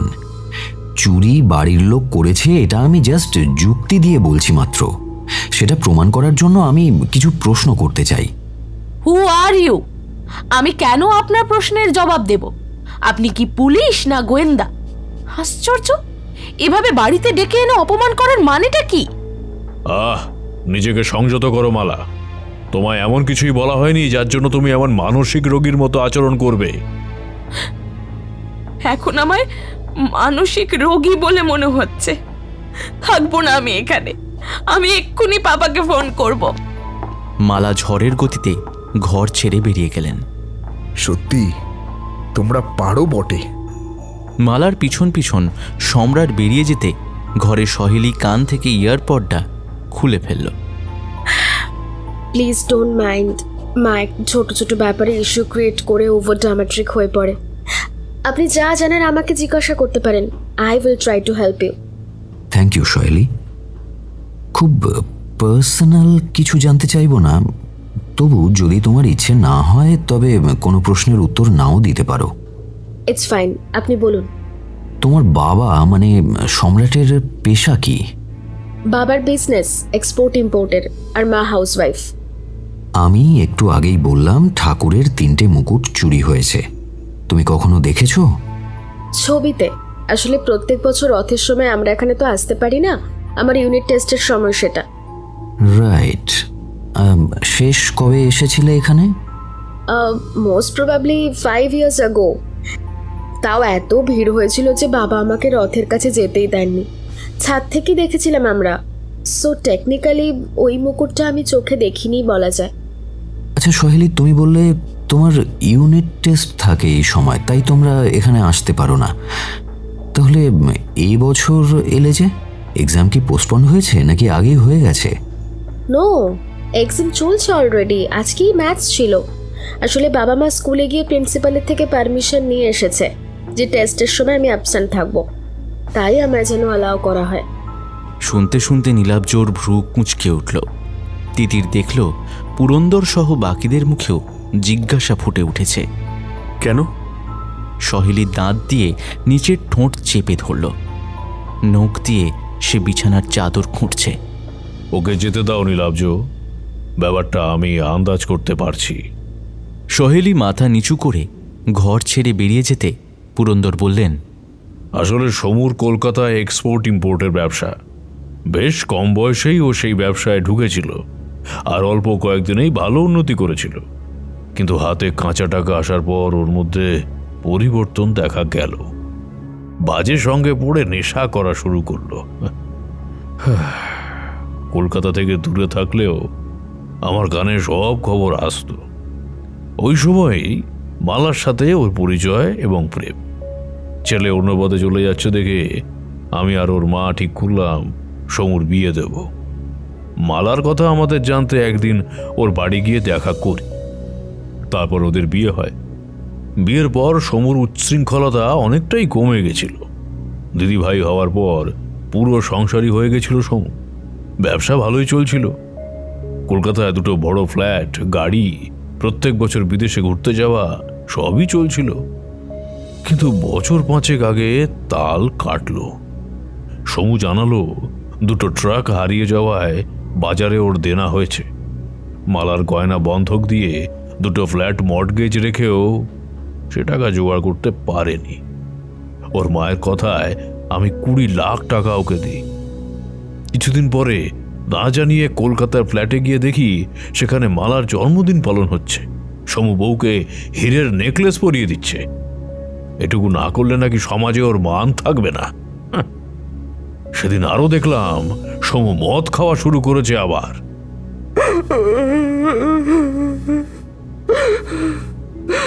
সমু আমায় বলেছে মালার ফুটানির সাথে তাল মেলাতে গিয়ে ওর এমন সর্বশান্ত অবস্থা।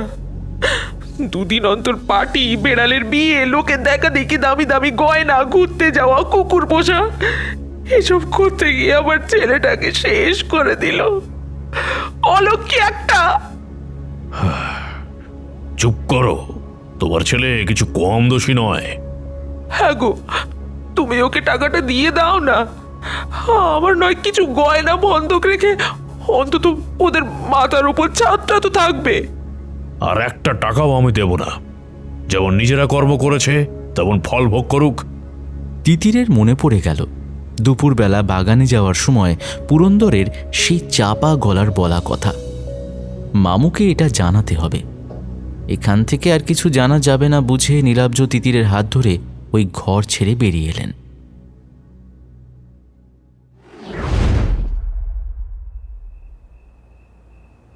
সময় সন্ধে 7টা। বেশ ঠান্ডা হাওয়া দিচ্ছে। একটু পরেই হয়তো বৃষ্টি নামবে।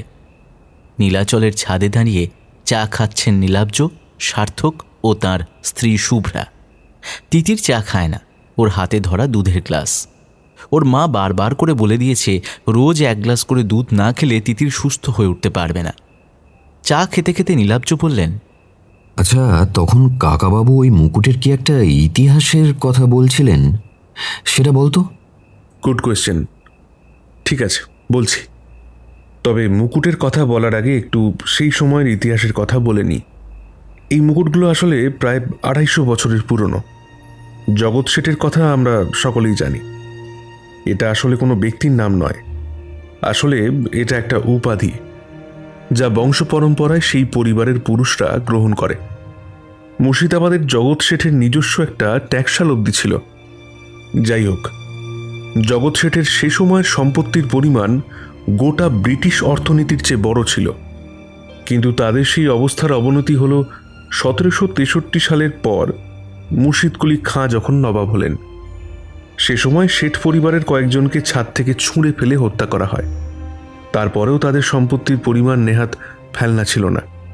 এখনকার সময় যেমন কোনো রাজনৈতিক নেতার উঠে দাঁড়ানোর পিছনে কোনো না কোনো ব্যবসায়ী বা ধনী ব্যক্তির হাত থাকে, সেই সময় ওই কাজটা করত শেঠ পরিবার।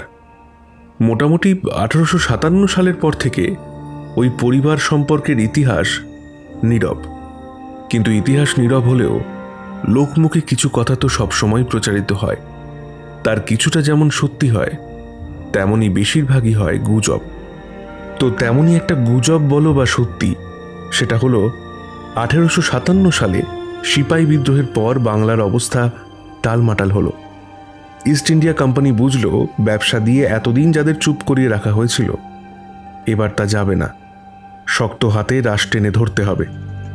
কড়া হাতে শুরু হলো ব্রিটিশ শাসন। ধনী হোক বা প্রভাবশালী, ইংরেজদের কাছে সব ভারতীয় তখন ট্যাফও করার সুযোগ পেল না। জগৎ শেঠের টাকশাল অনেক আগেই বন্ধ হয়ে গিয়েছে। এখন আর নবাবের শাসন নেই, নেই কোম্পানির ব্যবসাও। তাই এই দুজনকে টাকা ধার দেওয়া বন্ধ হলো। জগৎ শেঠের একজন উত্তরাধিকারী রতন চাঁদ রাতের অন্ধকারে লুকিয়ে স্ত্রী পুত্রকে সাথে নিয়ে আর যতটা সম্ভব ধনরত্ন নিয়ে ভাগীরথীর এপারে মুকুটমণিপুরে এসে উঠলেন। অচেনা জায়গায় একা স্ত্রী পুত্রকে নিয়ে নতুন জীবন শুরু করলেন। একটা কুঁড়ে ঘর বেঁধে সেখানেই থাকতে শুরু করলেন। সাথে ধনরত্ন থাকলেও সেগুলো দিয়ে কোনো উপকার হলো না। কারণ এক তো সেগুলো পারিবারিক সম্পত্তি, আর 2 অচেনা জায়গায় এগুলো নিয়ে কোথাও বেচতে যাবেন, সেই নিয়ে সন্দিহান ছিলেন তিনি। যদিও বা বেচলেন, কিন্তু মুকুটমণিপুরের মতো ছোট জায়গায় একথা বাতাসের চেয়েও দ্রুত গতিতে ছড়িয়ে পড়বে। তাতে লোকের মনে সন্দেহ বাড়বে, চোর ডাকাতের নজরে পড়বে, আর কোনোভাবে ইংরেজ সরকারের কানে কথাগুলো উঠল তো মৃত্যু অনিবার্য। স্ত্রীর সাথে পরামর্শ করে রতনচাঁদ বেশিরভাগ সম্পত্তি পুঁতে রাখলেন মাটির নিচে। শুধু দিন চালানোর মতো কিছু মোহর আর গয়না রাখলেন হাতের কাছে, যাতে বিপদের দিশেহারা না হতে হয়। প্রতিবেশীদের থেকে খোঁজ খবর নিয়ে রতনচাঁদ গেল চালের মিলে কাজ করতে। এদিকে ছেলে মোহনচাঁদ বড় হচ্ছে, মোটামুটি কাটছিল দিন। কিন্তু তারপরই এলো সেই দুর্বিষহ সময়। ভরা বর্ষায় অন্ধকারে সাপে কাটল রতনকে। মুখে গ্যাজলা উঠে মারা গেল সে। আর ভাগীরথীও একদিন ফুঁসে উঠে নিজের বুকে টেনে নিল রতনচাঁদ সহ আরও বেশ কয়েকজনের ঘর। রতনের বিধবা 5 বছরের মোহনকে বুকে নিয়ে গাছতলায় অন্যদের সাথে দিন কাটাতে লাগল। বেশ কিছুদিন পর চারিদিকের জল নেমে গেলে প্রতিবেশী বাদল নন্দী তাকে বলল, এভাবে এখানে আর কতদিন বসে থাকবে ভাবি? ছেলেটাকে নিয়ে খেয়ে পড়ে তো বাঁচতে হবে। তুমি মোহনকে নিয়ে আমাদের সাথেই চলো না হয়। কিন্তু কোথায় যাচ্ছ তোমরা? আমরা যাচ্ছি মুঙ্গেরে, সেখানে আমাদের জমি জমা আছে। আপাতত চাষবাস করে দিন কাটাই। আমাদের বড় বাড়ি, তালা বন্ধ, গিয়ে থাকতে হলে তো লোক লস্কর তো লাগবে। তুমি ছেলেকে নিয়ে থাকবে, কাজ করবে ঘরে, খেতে পড়তে পাবে, যাবে। আপত্তি করার কোনো কারণ নেই। মোহনের হাত ধরে দুটো পুঁটলি নিয়ে সে চলে এলো মুঙ্গেরে। সাথে তখনও হাতের কাছে রাখা মোহর আর মুকুট। তারপরের কথা আর জানা যায় না। জগৎ শেঠের সেই উত্তরাধিকারী আমাদের মুঙ্গেরের বাড়িতেই ছিল। বিয়ে করেছিল, তবে তার একটা মেয়ে হয়েছিল। পরের দিকে ওরা আমাদের পরিবারের মতো হয়ে গেছিল। আমার দাদু যখন শেষবার মুঙ্গেরের বাড়ি বিক্রি করতে যায়, তখন মোহনচাঁদের উত্তরাধিকারী মৃত্যুশয্যায়। দাদার জন্মের খবর আর বাড়িতে জগন্নাথ বলরাম সুভদ্রার প্রতিষ্ঠার কথা শুনে সেই মুকুট তিনি উপহার দিয়েছিলেন। সেই থেকে ওই মুকুট বাবা খুব যত্ন করে আগলে রাখে। কারও ওতে হাত দেওয়ার অনুমতি নেই। বলিস কি, তুই বা তোরা কেউ এই মূল্যবান জিনিসটা কখনো ছুঁয়ে দেখিসনি? অথচ দেখ, সে জিনিস ঘরের মধ্যে থেকে গায়েব হয়ে গেল, আর আমরা টেরই পেলাম না। নীলাব্জ গম্ভীর মুখে বেশ কিছুক্ষণ চুপ করে রইলেন। আমি একবার সার্ভেন্টস কোয়ার্টারটা দেখতে যেতে চাই। কেন? আপনি কি ওদের কাউকে সন্দেহ করছেন? দেখুন, ওরা কিন্তু খুবই বিশ্বস্ত। এ বাবা, না না, আমি তেমন কিছু সন্দেহ করছি না। আমি জাস্ট ওদের সাথে একবার দেখা করতে চাই, আর আমার এখানে আসার কারণটা জানাতে চাই। তাতে তো কোনো অসুবিধে নেই। না না, অসুবিধা কেন হবে? কিন্তু আমার এখন একটা ফোন আসার কথা আছে। আধ ঘন্টা পরে যাই? শিওর। সার্থক আর শুভ্রা নিচে নেমে গেলেও তিতির আর নীলাব্জ ছাদে রইলেন আরও কিছুক্ষণ। চারিদিকে গাছপালা এত বেশি যে একা একা দাঁড়িয়ে থাকলেও বোর লাগে না। কিন্তু তিতিরের চুপচাপ দাঁড়িয়ে থাকতে ভালো লাগে না। একটা প্রশ্ন অনেকক্ষণ ধরেই তিতিরের মনে উসখুস করছিল। নীলাব্জ সেটা লক্ষ্য করে বললেন, কি জানতে চাস সেটা পরিষ্কার করে বল। আচ্ছা মামু, এমনও তো হতে পারে যে মুকুটগুলো চুরি হয়েছে অনেক দিন আগেই, আর যেহেতু সিন্দুক খোলা হয় রথের আগেই, তাই এই কিছুদিন আগেই জানা গেল। Good question. কিন্তু একটা কথা ভেবে দেখ, আমাদের ডিডাকশন অনুযায়ী মুকুট চুরি করেছে বাড়ির কেউ। এবার গত বছরে রথের সময় মুকুট পরানো হয়েছিল, তারপর সেটা সিন্ধুকে ঢুকিয়ে রাখা হয়। এবার গত বছরে সম্রাটবাবু রথের সময় ছিলেন না, ক্যালিফোর্নিয়া থেকে তাদের বোনও আসেনি। বাকি রইল সার্থক, ওর মা শুভ্রা, অমল আর ওই কাজের লোক, কি যেন নাম, দামুর মা। এদের মধ্যে সার্থক রথের দিন বাড়ি ফিরে তার পরের দিনই ফিরে গিয়েছিল পুরুলিয়াতে। শুভ্রাও ওর মায়ের শরীর খারাপের জন্য তার বাড়ি গিয়েছিল। কাজেই ওদের দুজনকে বাদ দিতে হবে, কারণ উল্টো রথ অবধি মুকুট মূর্তির মাথাতেই ছিল। বাকি রইলেন শান্তি কাকিমা। মুকুট চুরি করে তার এই বয়সে কোনো লাভ আছে বলে তো মনে হয় না। মামু, একটা ব্যাপার খেয়াল করেছো? উনি কিন্তু এত কিছুর পরেও ওর বড় ছেলের প্রতি বেশ দুর্বল। মানে ছেলের এত কীর্তির পরেও উনি স্বামীকে বলছেন ছেলেকে টাকা দিয়ে সাহায্য করতে। তাই উনি যদি ছেলের জন্য...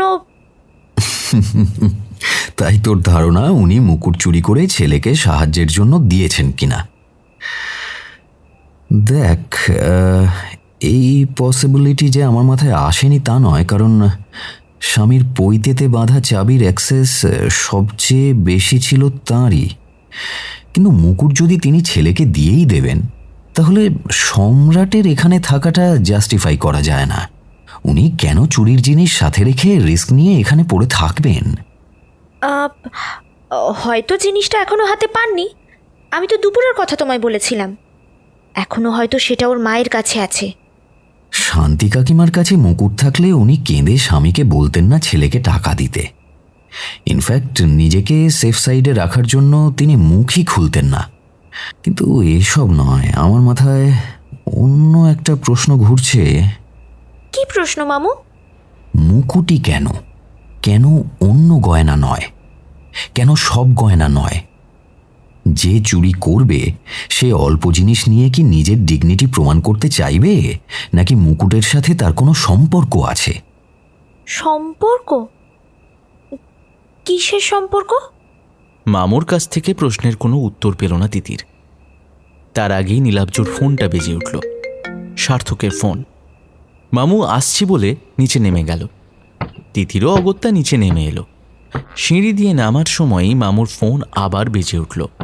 স্ক্রিনে লেখা তিতিরের মায়ের নাম।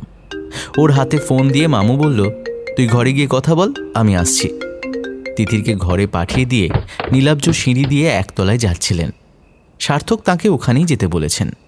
সিঁড়ি দিয়ে নামার সময় পিছন থেকে কারো একটা গজগজ আর তাড়াহুড়ো করে সিঁড়ি দিয়ে নামার শব্দ পেয়ে কৌতূহলবশত দাঁড়িয়ে পড়লেন। কাকে যেন অভিশাপ দিতে দিতে বেশ রাগত মুখেই নেমে আসছে সে। দামু?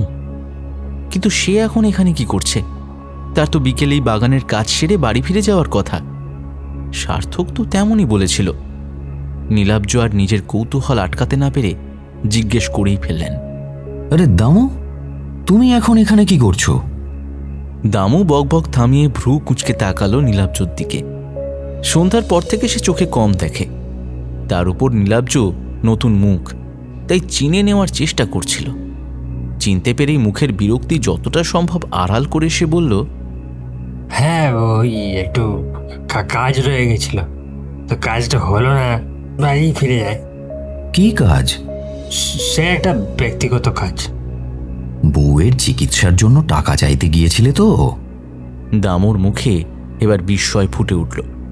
তার মুখের দিকে তাকিয়ে নীলাব্জ বললেন, আমি আসলে লোকের মুখ দেখে তার মন পড়তে পারি, বুঝেছ? তা কি হলো, টাকাটা পেলে না তাই তো?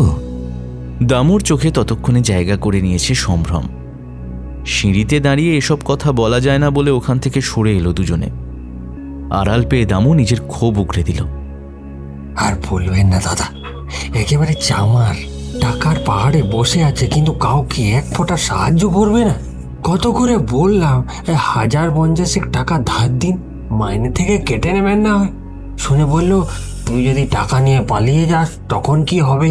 আচ্ছা, এতদিন ধরে কাজ করছি, আমায় দেখি কি চোর ছেঁচর মনে হয়? আর ধরেও নিলাম যদি পালিয়েও যায়, ওই কটা টাকা গেলে তুই বুড়ো কি না খেতে পেয়ে মরবি? সমুদ্র থেকে এক মগ জল তুললে কি আর সমুদ্রের কোনো ক্ষতি হয়?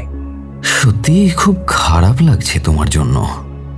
তুমি তো এক কাজ করতে পারো, এই বাড়ির বাকিদের কাছে গিয়ে একবার সাহায্য চাইতে পারো তো, ওরা হয়তো হেল্প করবে।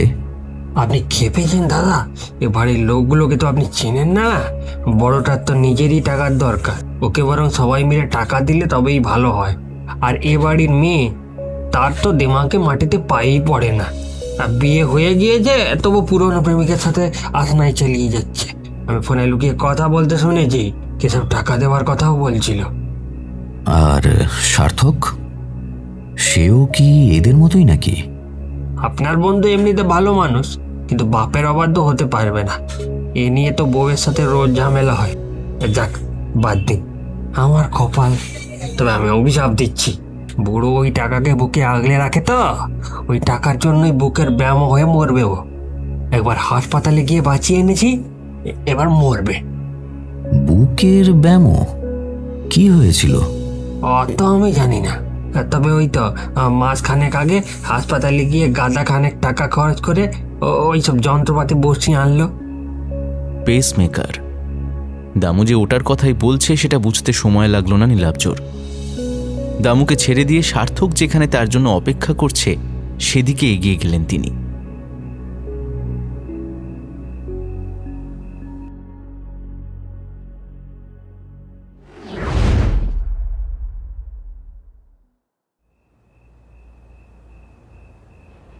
মাঝরাতে হঠাৎ করে ঘুমটা ভেঙে গেল তিতিরের।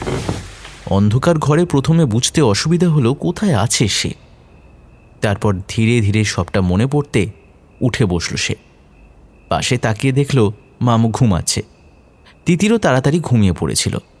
সার্ভেন্টস কোয়ার্টার থেকে ফিরে মামুই ঘুমন্ত তিতিরকে ধরে ধরে খাওয়ার টেবিলে নিয়ে গেছিল। সেখানে শুভ্রা আন্টি ওকে নিজে হাতে খাইয়ে দিয়েছে ভেবে লজ্জা করতে লাগলো ওর।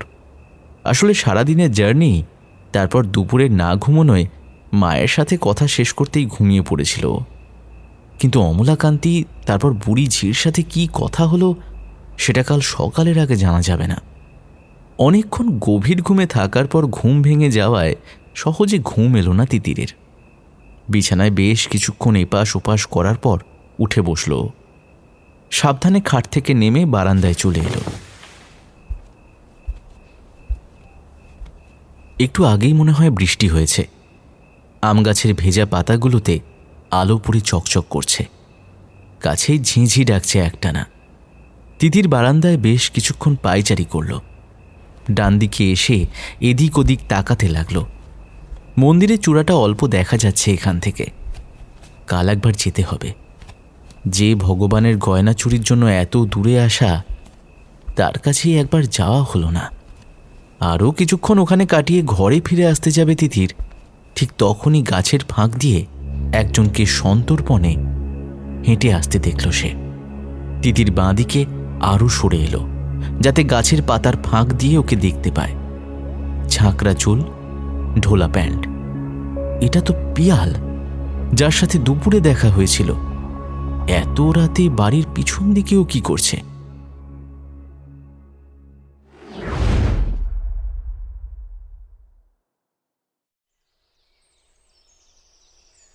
সকালে তিতিরের ঘুম ভাঙল পাখিদের ডাকে। চোখ খুলতেই মামু বলে উঠল, গুড মর্নিং। নে উঠে ফ্রেশ হয়ে নে, টেবিলে সবার সাথে বসে ব্রেকফাস্ট করবো আজ। মামু, কাল সার্ভেন্টস কোয়ার্টারে অমলকান্তি আর মুখ্যুর সাথে কি কথা হলো বললে না তো? বলবো, তার আগে বল, তুই অত রাতে একা একা বারান্দায় কি করছিলি? তিতির লাফিয়ে উঠে বসল বিছানায়। ওর না বলা প্রশ্নটা অনুমান করে নিয়ে নীলাব্জ বললেন, বারান্দা থেকে ঘরে ফিরে দরজাটা বন্ধ করিসনি? তাই বলো। আমি ভাবলাম। কি ভাবলি? জটিল কোনো ধাঁধা থেকে আমি ব্যাপারটা আবিষ্কার করেছি? আরে বাবা, আমি তো কোনো প্রফেশনাল ইনভেস্টিগেটর নই। সার্থক ডেকে আনলো আর এখানের বিখ্যাত রথটাও দেখা হয়ে যাবে, তাই এসেছি। ওই অনেকটা রথ দেখা আর কলা বেচার মতো, বুঝলি? হ্যাঁ। তারপর কাল রাতের কথাটা মনে পড়তেই সে বলল, জানো মামু, কাল রাতে না আমি মন্দিরের ওদিক থেকে পিয়ালকে আসতে দেখেছি। তিতির ভেবেছিল মামুর এই কথাটা শুনে অবাক হবে, কিন্তু তার বদলে মামুর নিরাসক্ত মুখ দেখে ও বেশ দমে গেল। পিয়ালিকে দেখলি? আর বাড়ির আশেপাশে যে দুটো লোক বাইক নিয়ে ঘুরে বেড়াচ্ছে, সেটা চোখে পড়লো না? কাল? কখন? আমরা ট্রেন থেকে নামার পরপরই। এমনকি তুই খেয়ালও করিসনি যে বাইকটা গোটা রাস্তা আমাদের থেকে নিরাপদ দূরত্ব বজায় রেখে এই বাড়ি অবধি এসেছে, আর বারচারেক এই বাড়ির পাশ দিয়ে চক্কর কেটেছে। কিন্তু কেন? সেই কেনর উত্তরই তো আমরা এখানে খুঁজতে এসেছি রে তিতির। নে তাড়াতাড়ি রেডি হয়ে নে, ব্রেকফাস্ট করার আগে সার্থকের বোনের সঙ্গে একবার কথা বলতে যেতে হবে। তিতির আর নীলাব্জ যখন শম্পার সাথে দেখা করতে গেলেন, তখন ঘরের বাইরে থেকে দুজনেই শুনতে পেলেন শম্পা কারোর সাথে খুব উত্তেজিত হয়ে কথা বলছেন। দরজা বন্ধ থাকায় কথাগুলো ঠিক স্পষ্ট নয়, কিন্তু চিৎকার যে করছেন সেটা বোঝা গেল। তিতিররা নক করতেই চিৎকারটা থেমে গেল। দরজা খুলতে যে মুখটা উঁকি দিল তাকে দেখেই তিতিরের মধ্যে থেকে কথা বলার ইচ্ছেটা একেবারে উবে গেল। দরজাটা অল্প ফাঁক করে মুখ বাড়িয়ে তিনি জিজ্ঞেস করলেন, কি চাই? আপনি কে? আর বাড়ির ভিতরে ঢুকলেন কি করে? ভয় পাবেন না, আমি চোর ডাকাত নই। আপনার ভাই সার্থকের বন্ধু, আর এটা আমার। পরিচয় দিতেই মহিলার ব্যবহার পুরো পাল্টে গেল। হাসি মুখে দরজা খুলে বললেন, ও হ্যাঁ হ্যাঁ হ্যাঁ, সতু আমাকে বলেছে আপনার কথা। ভিতরে আসুন প্লিজ। এত সকালেও ঘরে এসি চলছে। পাতলা একটা চাদর মুড়ি দিয়ে পিয়াল ঘুমোচ্ছে। শম্পা দুটো চেয়ার এগিয়ে দিয়ে ওদের বসতে বলল। সার্থক নিশ্চয়ই বলেছে আমাদের এখানে আসার কারণ? দেখুন, এই ব্যাপারে আমি আপনাকে সাহায্য করতে পারবো বলে মনে হয় না। আমি তো এখানে থাকি না, কতগুলো বছর পরে যে এলাম। আপনি এখানে থাকেন না ঠিকই, কিন্তু এই বাড়ির মানুষগুলো তো আপনার নিজের, তাদের সম্পর্কে তো কথা বলতেই পারেন, তাই না? ঠিক বুঝলাম না। আচ্ছা, এই বাড়িতে এই মুহূর্তে কার সব থেকে বেশি টাকার দরকার বলে আপনার মনে হয়? টাকা যে কার দরকার নেই সেটা বলুন তো। পৃথিবীতে টাকা চাই না এমন কথা বলার মতো মানুষ একটাও নেই। এটা খুবই ডিপ্লোম্যাটিক একটা উত্তর হয়ে গেল শম্পা। আপাতত আমার গোটা পৃথিবীর মানুষের সমস্যা জানার সময় নেই। আমি এই বাড়ির মানুষের অর্থনৈতিক সমস্যার কথা জানতে চাইছি। ওয়েল, ওদের সমস্যার কথা আমি জানবো কেমন করে? সে কি, আপনি তো এ বাড়িরই সদস্যা, বাড়িতে না থাকলেও যোগাযোগ নিশ্চয়ই আছে, তাহলে তো সমস্যার কথা কিছুটা আঁচ করবেন। শম্পা শুকনো মুখে মাথা নাড়লেন। আচ্ছা, আপনার দাদা সম্রাট, সে কি টাকার জন্য চুরি করতে পারে বলে মনে হয়? দেখুন, কে কি করতে পারে না পারে সে ব্যাপারে আমি মতামত দেব না। শুনেছিলাম দাদার ব্যবসায় মন্দ চলছে, টাকা পয়সার প্রয়োজন আছে, কিন্তু বৌদির ঠাটবাট কিংবা সহেলির চালচলন দেখে আমার মনে হয়নি দাদা ওদের কোনো অভাবে রেখেছে বলে। আর সার্থক, সে পারে চুরি করতে? তিতির চমকে উঠে মামুর দিকে তাকালো। মামু কি তবে নিজের বন্ধুকেও সন্দেহ করছে? কিন্তু সার্থক যদি নিজেই চুরি করবেন তাহলে মামুকে ডেকে আনবে কেন? ও তো আপনারও বন্ধু, অনেক দিন ধরে চেনেন। আপনার কি মনে হয় ও চুরি করতে পারে? সে তো আমাদের কত কিছুই মনে হয়, কিন্তু সব মনে হওয়া তো সত্যি হয় না। তাছাড়া আমি বন্ধু হলেও বাইরের লোক, আর আপনি ওর দিদি, জন্ম থেকে দেখছেন, আপনাদের রক্তের সম্পর্ক, তাই আপনি ওকে আমার চেয়ে অনেক বেশি ভালো চিনবেন। কি মনে হয় আপনার? সতু একটা আস্ত ভীতু, বাবার কথার বাইরে যাওয়ার সাহস নেই ওর। আর যতই টাকার দরকার থাকুক না কেন, এসব চুরি করা ওর পক্ষে ইম্পসিবল, সম্ভবই নয়। আর আপনি, আপনার টাকার প্রয়োজন নেই?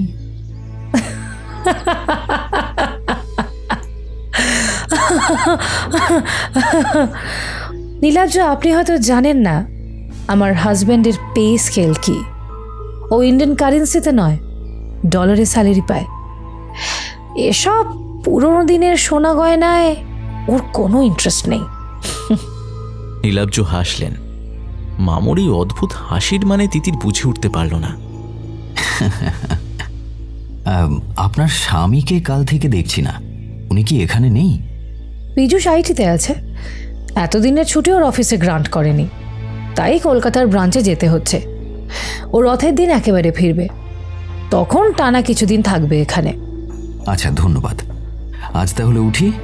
আচ্ছা, কাল আসার পর থেকে দেখছি দুটো লোক বাইকে করে বাড়ির চারপাশে ঘুরে বেড়াচ্ছে বারবার, আপনি খেয়াল করেছেন?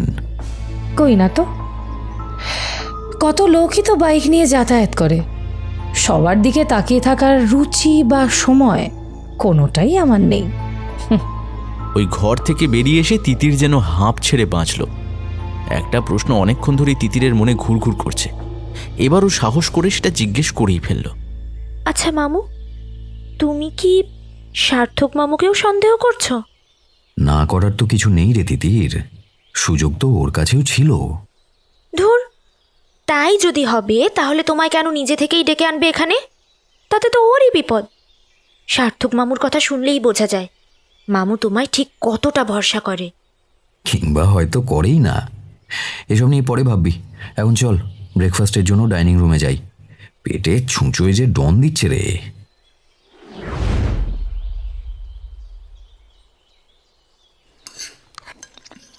ব্রেকফাস্ট টেবিলে আজ ইলাহি আয়োজন, এক একজনের জন্য এক এক রকম আয়োজন। কেউ খাবে লুচি তরকারি, আবার কারোর জন্য বাটার টোস্ট, সহেলির জন্য স্মুদি, শুভ্রার ফ্রেঞ্চ টোস্ট, সব সাজানো। সাথে রয়েছে আপেল, কলা, আঙুর, লেবু, বিভিন্ন ফল আর দুধ। খাবার সার্ভ করছেন শান্তি, আর তাকে সাহায্য করছে শুভ্রা।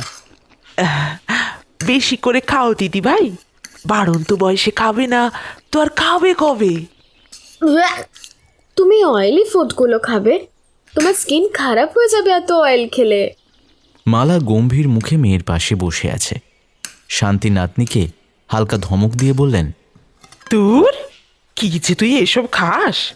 এগুলো একদিন খেলে কিচ্ছু হবে না, একটা খেয়েই দেখ না। সহেলির বারণ সত্ত্বেও শান্তি তার প্লেটে দুটো লুচি আর তরকারি তুলে দিলেন। পুরন্দর এসে থেকেও একটা কথা বলেননি। সম্রাটও খাওয়ায় মন দিয়েছেন। সকলেই যখন খেতে ব্যস্ত, তখন সেখানে ধূমকেতুর মতো আবির্ভূত হল অমলাকান্তি। সকলেই খাওয়া দাওয়া থামিয়ে তার দিকে তাকিয়ে রইলেন। তিতির দেখল অমলাকান্তির জামা কাপড় কালকের মতো ধোপদুরস্ত নয়, বরং বেশ এলোমেলো। চোখের নিচে রাত্রি জাগরণের ছাপ স্পষ্ট, মাথার চুল উস্কো খুস্কো। এক রাতের মধ্যেই যেন তার বয়স 5 বছর বেড়ে গিয়েছে। খাওয়ার সময় বাইরের লোকের উপস্থিতি পুরন্দর পছন্দ করেন না, তাই অমলাকান্তিকে দেখে তিনি বেশ বিরক্ত হয়েই বললেন, কি ব্যাপার, তুমি এখানে কেন? আমার আপনার সঙ্গে কিছু দরকারি কথা আছে, এক্ষুনি। তুমি বাইরের ঘরে অপেক্ষা করো, আমি খেয়ে আসছি। আমার ছুটি চাই, আমি বাড়ি যাব এক্ষুনি। তিতির দেখল অমলাকান্তির ঠোঁট দুটো কাঁপছে। উল্টো রথ না মেটা অবধি তুমি ছুটি পাবে না, আগেও তো বলেছি। এখন যাও। যাব না, কিছুতেই যাব না। আমার মায়ের কবে থেকে শরীর খারাপ, ডাক্তার দেখাতে হবে। আমি মায়ের কাছে যাব, আর তোমরা আমাকে আটকে রেখেছো। আমি মায়ের কাছে যাব, আর তোমরা আমাকে কেন আটকে রাখছো? অমলাকান্তির এই স্বভাব বিরুদ্ধ ব্যবহারে সকলেই স্তম্ভিত। আমার যা বলার আমি বলে দিয়েছি অমলকান্তি, তুমি এখন যাও। যাব না, আমায় ছুটি না দিলে আমি এমনি চলে যাব মায়ের কাছে। সে তুমি যেতেই পারো, কিন্তু মনে রেখো তারপর আর ফিরে আসতে পারবে না। তোমার পড়াশুনো, কলেজ, মায়ের চিকিৎসায় যা যা সুবিধা তুমি এই বাড়ি থেকে পেতে, সেটা বন্ধ হয়ে যাবে। তার চেয়ে আমার কথা শোনো, সামনেই তো পরীক্ষা, ওটা শেষ হলে তারপর যেও। অমলাকান্তির মুখটা দেখে তিতিরের মায়া হচ্ছিল। মায়ের জন্য খুবই মন খারাপ হয়েছে ওর। হলোই বা সামনে পরীক্ষা, তাই বলে মায়ের শরীর খারাপের সময় ওকে যেতে দেবে না? এভাবে কি ভালো পরীক্ষা দেওয়া যায়? এরা তো খুব নিষ্ঠুর। আমি তোমার কোনো কথা শুনবো না, শয়তান বুড়ো। তোমার জন্য আমার মায়ের আজ এই অবস্থা। মরবে তুমি, খুব তাড়াতাড়ি মরবে। এত পাপ করে কেউ বেশি দিন বাঁচতে পারে না। তুমি এই কি বললি তুই আমার বাবাকে? ছোট লোকের ছেলে। আমরা খেতে পড়তে দিয়েছি বলে না এখনো বেঁচে আছিস, নয়তো এতদিনের রাস্তায় বাটি হাতে ভিক্ষা করতে হতো তোদের। আর তুই কি না। সম্রাট হয়তো মেরেই বসত অমলাকান্তিকে, কিন্তু বেগতিক দেখে সার্থক ওকে থামান। তিনিও অমলাকান্তিকে বাইরে নিয়ে যান। খাওয়ার টেবিলের শান্তি বিঘ্নিত হয়েছে। প্রায় সকলেই অর্ধেক খাবার রেখেই উঠে পড়েছে। তিতিরও তাই করল। ওঠার আগে মামুর দিকে তাকিয়ে দেখল তার ভ্রু কুঞ্চিত হয়ে আছে। খাওয়ার ঘর থেকে তিতির আর নীলাব্জ বাইরে বেরিয়ে বাগানের কাছে এলো। দামু এক মনে মাটি কোপাচ্ছে। মামু, কাল তো তুমি ওই অমলকান্তির সঙ্গে কথা বলতে গেছিলে, তখন শুনেছিলে যে ওর মায়ের শরীর খারাপ? তুই কি জানতে চাইছিস সেটা আমি খুব ভালো করে বুঝতে পারছি। দেখ, বয়স হলে মানুষের শরীরে বিভিন্ন রকমের রোগ বাসা বাঁধে। সুগার, প্রেশার, কোলেস্টেরল, আরও কত কি। নিয়মিত ওষুধ খেতে হয় তার জন্য। এখনকার দিনে এগুলো খুবই কমন। তার জন্য কিন্তু তার আত্মীয়দের কাজকর্ম ছেড়ে বসে থাকতে হয় না। কিন্তু এই রোগগুলোই আবার বাড়াবাড়ি শুরু করলে তখন তা মারাত্মক হয়ে ওঠে। অমলকান্তির মায়ের বয়সজনিত রোগ আছে ঠিকই, কিন্তু কোনোটাই তেমন ভয়াবহ নয়। অবশ্য আমি অন্য একটা কথা ভাবছি। কোন কথা? ধুর, তুমি তো আমায় ঠিক করে কিছু বলছোই না। কালোর সাথে কি কথা হলো না হলো আমি কিচ্ছু জানি না। আমার থেকে যদি সব লুকিয়েই যাবে, তাহলে আমায় এখানে আনলে কেন? আমি তোকে সব কথা বলবো না কখন বললাম, কিন্তু তুই বল, কাল থেকে কথাগুলো তোকে বলার সময় সুযোগ পেলাম কখন আমি? তাহলে এখন বলো। দেখ, কাল অমলকান্তি আর মুখ্যর সাথে আমি কথা বলে যেটুকু জেনেছি সেটা হলো ওদের দুজনের বাড়ি একই গ্রামে। অমলকান্তির বাবা ছোটবেলায় মারা গেলেও ওর মা যেহেতু তার বাবার একমাত্র মেয়ে ছিলেন, তাই তিনিই ওদের দেখাশুনো, এমনকি অমলকান্তির পড়াশোনার খরচ অবধি দিতেন। কিন্তু অমলকান্তি স্কুলে পড়ার সময় ওর দাদু মারা যায়। তখন এই মুখ্য ওকে এই বাড়িতে নিয়ে আসে। ড্রাইভিং জানা ছিল অমলকান্তির, তাই কাজটা পেতে অসুবিধে হয়নি। সেসব তো বুঝলাম। কিন্তু অমলকান্তির পড়াশোনার খরচ বা ওর মায়ের চিকিৎসার খরচ ওরা যে দিচ্ছে সে কথা কিন্তু একবারের জন্য উল্লেখ করেনি। গুড ক্যাচ তিতির। আরও একটা জিনিস আছে, যারা ওকে এত সুযোগ সুবিধা দিচ্ছে তাদের প্রতি ও কৃতজ্ঞ নয় কেন? হয়তো ওর মায়ের কাছে ওকে যেতে দিচ্ছে না বলে এসব কথা ওর আগের মাথায় বলে ফেলেছে। তাই যদি হয় তাহলে সবচেয়ে বড় প্রশ্ন, পুরন্দর ওকে ওর মায়ের কাছে যেতে দিচ্ছে না কেন? সেটাই তো আমারও প্রশ্ন। যদিও যতদিন না গয়না পাওয়া যাচ্ছে ততদিন বাড়ির কেউ যদি বাইরে না যায় তাহলে আমারই সুবিধে, কিন্তু এই কথাটা তো আমি জোর দিয়ে কাউকে বলতে পারি না, আর পারলেও আমার কথা শোনার দায়ও কারণ নেই। হঠাৎ ওর চোখে পড়ল বাড়ির উত্তর দিকে যে ছোট লোহার কোলাপসেবল গেটটা আছে, পিয়াল সেখানে দাঁড়িয়ে কার সাথে যেন কথা বলছে। তিতিররা এমন একটা জায়গায় দাঁড়িয়ে রয়েছে সেখান থেকে ফোয়ারার জন্য ওপাশটা ঠিক করে দেখা যাচ্ছে না। পিয়াল অবশ্য বেশিক্ষণ রইল না, ফেরার সময় ওদের দেখে একবার চমকে উঠল ঠিকই, কিন্তু কোনো কথা না বলে ভিতরে ঢুকে গেল।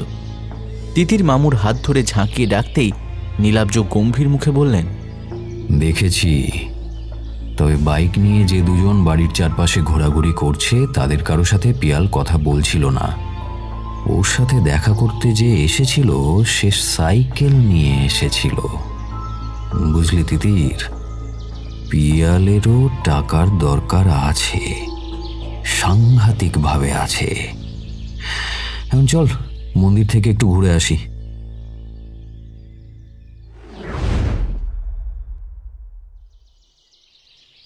জগন্নাথ, বলরাম ও সুভদ্রার মন্দির দেখে চোখ জুড়িয়ে গেল তিতিরের। প্রায় 6 কাঠা জায়গার উপর দাঁড়িয়ে আছে সাদা মার্বেলে মোড়া মন্দিরটা। মন্দিরের মাথায় আবার পুরীর মন্দিরের কায়দায় পতাকা উঠছে। বাইরে থেকে দেখে বোঝা যায় না মন্দিরটি ঠিক দোতলা বাড়ির সমান উঁচু। মূল মন্দিরে ঢোকার আগে একটা বেশ বড় চাতাল পেরোতে হয়। তিতিররা যখন মন্দিরে গিয়ে পৌঁছল তখন সেখানে নিত্যদিনের সেবায় ব্যস্ত ছিলেন পুরোহিত দীপঙ্কর ভট্টাচার্য। তিতিরদের দেখে তিনি হাসি মুখে এগিয়ে এলেন। তার মুখ থেকেই ওরা শুনল রথের সময় ওই বাড়ির মানুষদের জন্মতিথিতে বেশ বড় করে পুজো করা হয়। তখন দূর দূর থেকে লোক এসে এই চাতালে বসেই পুজো দেখে। এখানেই তাদের প্রসাদ দেওয়ার ব্যবস্থা করা হয়। তিতির ঘুরে ঘুরে সব দেখছিল।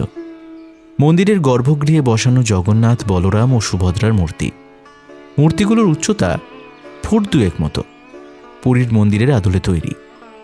গায়ে বেশ কিছু গয়নাও পরানো দেখল। মূর্তির গায়ে এত গয়না পরানো? এখানে তো তেমন পাহারাও নেই দেখছি। এগুলো সব রূপোর। সোনার অলংকার বাড়ানোর চেষ্টা হয়েছে, কিন্তু ভগবান তা রাখতে চাননি, তাই রূপোর গয়না। আর চুরি যাওয়ার কথাই যদি বলেন তাহলে বলবো 4 জিনিস তিনি যত্ন করে রেখেছেন। তিতির ভিতরে ঢুকে এলো। গয়না থাকলেও ফুল দিয়ে সুন্দর করে তাদের সাজানো রয়েছে। এক জায়গায় বেশ বড় বড় 2টো ট্রাঙ্ক দেখতে পেল। এত সব কিছু রাখার পর ভিতরটা বেশ ছোটই লাগছে।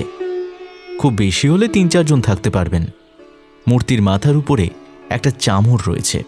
তিতির হাত দিয়ে ভয়ে ভয়ে সেটাকে একবার ছুঁয়েই হাত সরিয়ে নিল। নীলাব্জ তখন দীপঙ্করের সাথে কথা বলছেন। তিতির বাইরে বেরিয়ে এসে জিজ্ঞেস করল, আচ্ছা, ওই 2টো ট্রাঙ্কে কি আছে? একটায় ঠাকুরের পোশাক আর অন্যটায় কিছু বাসন কুসন রয়েছে। আরও কিছুক্ষণ ওখানে থেকে ওরা বেরিয়ে এলো। চল একবার অমলকান্তির সাথে দেখা করে আসি। অমলাকান্তির ঘরটা ছোট। একপাশে সরু এক ফালি চৌকি পাতা। আলনা থেকে ঝুলছে কয়েকটা জামা কাপড়। একপাশে একটা স্টোভ রয়েছে। কয়েকটা ছোটোখাটো বাসনও রয়েছে। তিতির যখন ওর ঘরে গেল তখন অমলাকান্তি ওর সব জামা কাপড় ব্যাগে ভরছে। নীলাব্জকে দেখে ওর মুখে বিরক্তি ফুটে উঠল, কিন্তু বেশিক্ষণ সেটাকে স্থায়ী হতে দিল না সে। চলে যাচ্ছ অমলকান্তি? হ্যাঁ, একেবারেই ফিরে যাচ্ছে। আর তোমার পড়াশোনা? এরা তো কোনো সাহায্য করবে না। সে না হলে না হবে, আগে তো মাকে বাঁচাই। জানেন, আমি পরীক্ষা থাকলেও কোনোদিন ছুটি নিইনি। মাসে একবার 1 দিনের জন্য ছুটি দিত। চলে আসার সময় মা খুব কান্নাকাটি করতো। ওরা মায়ের চিকিৎসার খরচ আর আমার পড়াশোনার খরচ দিয়ে আমাকে কিনে নিতে চেয়েছিল। চোখ মুছল অমলাকান্তি। তিতিরের বেশ খারাপ লাগছিল ওর জন্য। কিছুক্ষণ চুপ করে ওর দিকে তাকিয়ে থাকার পর মামু বললেন, আচ্ছা অমলকান্তি, এই বাড়ি থেকে যে তোমার পড়াশোনার খরচ আর তোমার মায়ের চিকিৎসার খরচ চালানো হয় সেটা বলনি তো? আমি না বললেও আপনি তো জানতেই পেরেছেন। ওরা ঠিকই জানিয়ে দিয়েছে। এসব ব্যাপারে ওদের কোনো ভুল হয় না। কখন ট্রেন তোমার? এই তো দুপুরে একটা ট্রেন আছে, এখন বেরোলে সেটা পেয়ে যাব। তোমার যা মাইনে বাকি আছে সেটা নিয়েছো? গিয়ে তো মায়ের ডাক্তার ওষুধের জন্য টাকা লাগবে। না, তার আর দরকার নেই। ওদের থেকে হাত পেতে আমি আর কিছু নেব না। আসি। ব্যাগটা কাঁধে ফেলে বেরিয়ে গেল অমলাকান্তি। সে বেরিয়ে যেতে নীলাব্জ বাইরে এসে বললেন, তুই ভেতরে যা তো, আমি কয়েকটা ফোন সেরে আসছি। সকালে খাওয়া দাওয়াটা বেশি হয়ে গিয়েছিল। দুর্বল শরীরে তিতিরের বেশ ঘুম ঘুম পাচ্ছিল। বিছানায় কিছুক্ষণ গড়িয়ে নেবে ভেবে ভিতরে চলে এলো সে। কিন্তু ঘরে যাওয়ার আগেই সার্থকের সাথে দেখা হলো ওর। ওকে দেখতে পেয়েই সার্থক বলল, এই যে তিতির, তোমার মামু কোথায়? তার সাথে আমার একটু দরকার আছে। তিতিরের কথায় সার্থক বাইরে বেরিয়ে এলেন। কৌতূহল চাপতে না পেরে তিতিরও তার পিছু পিছু এলো।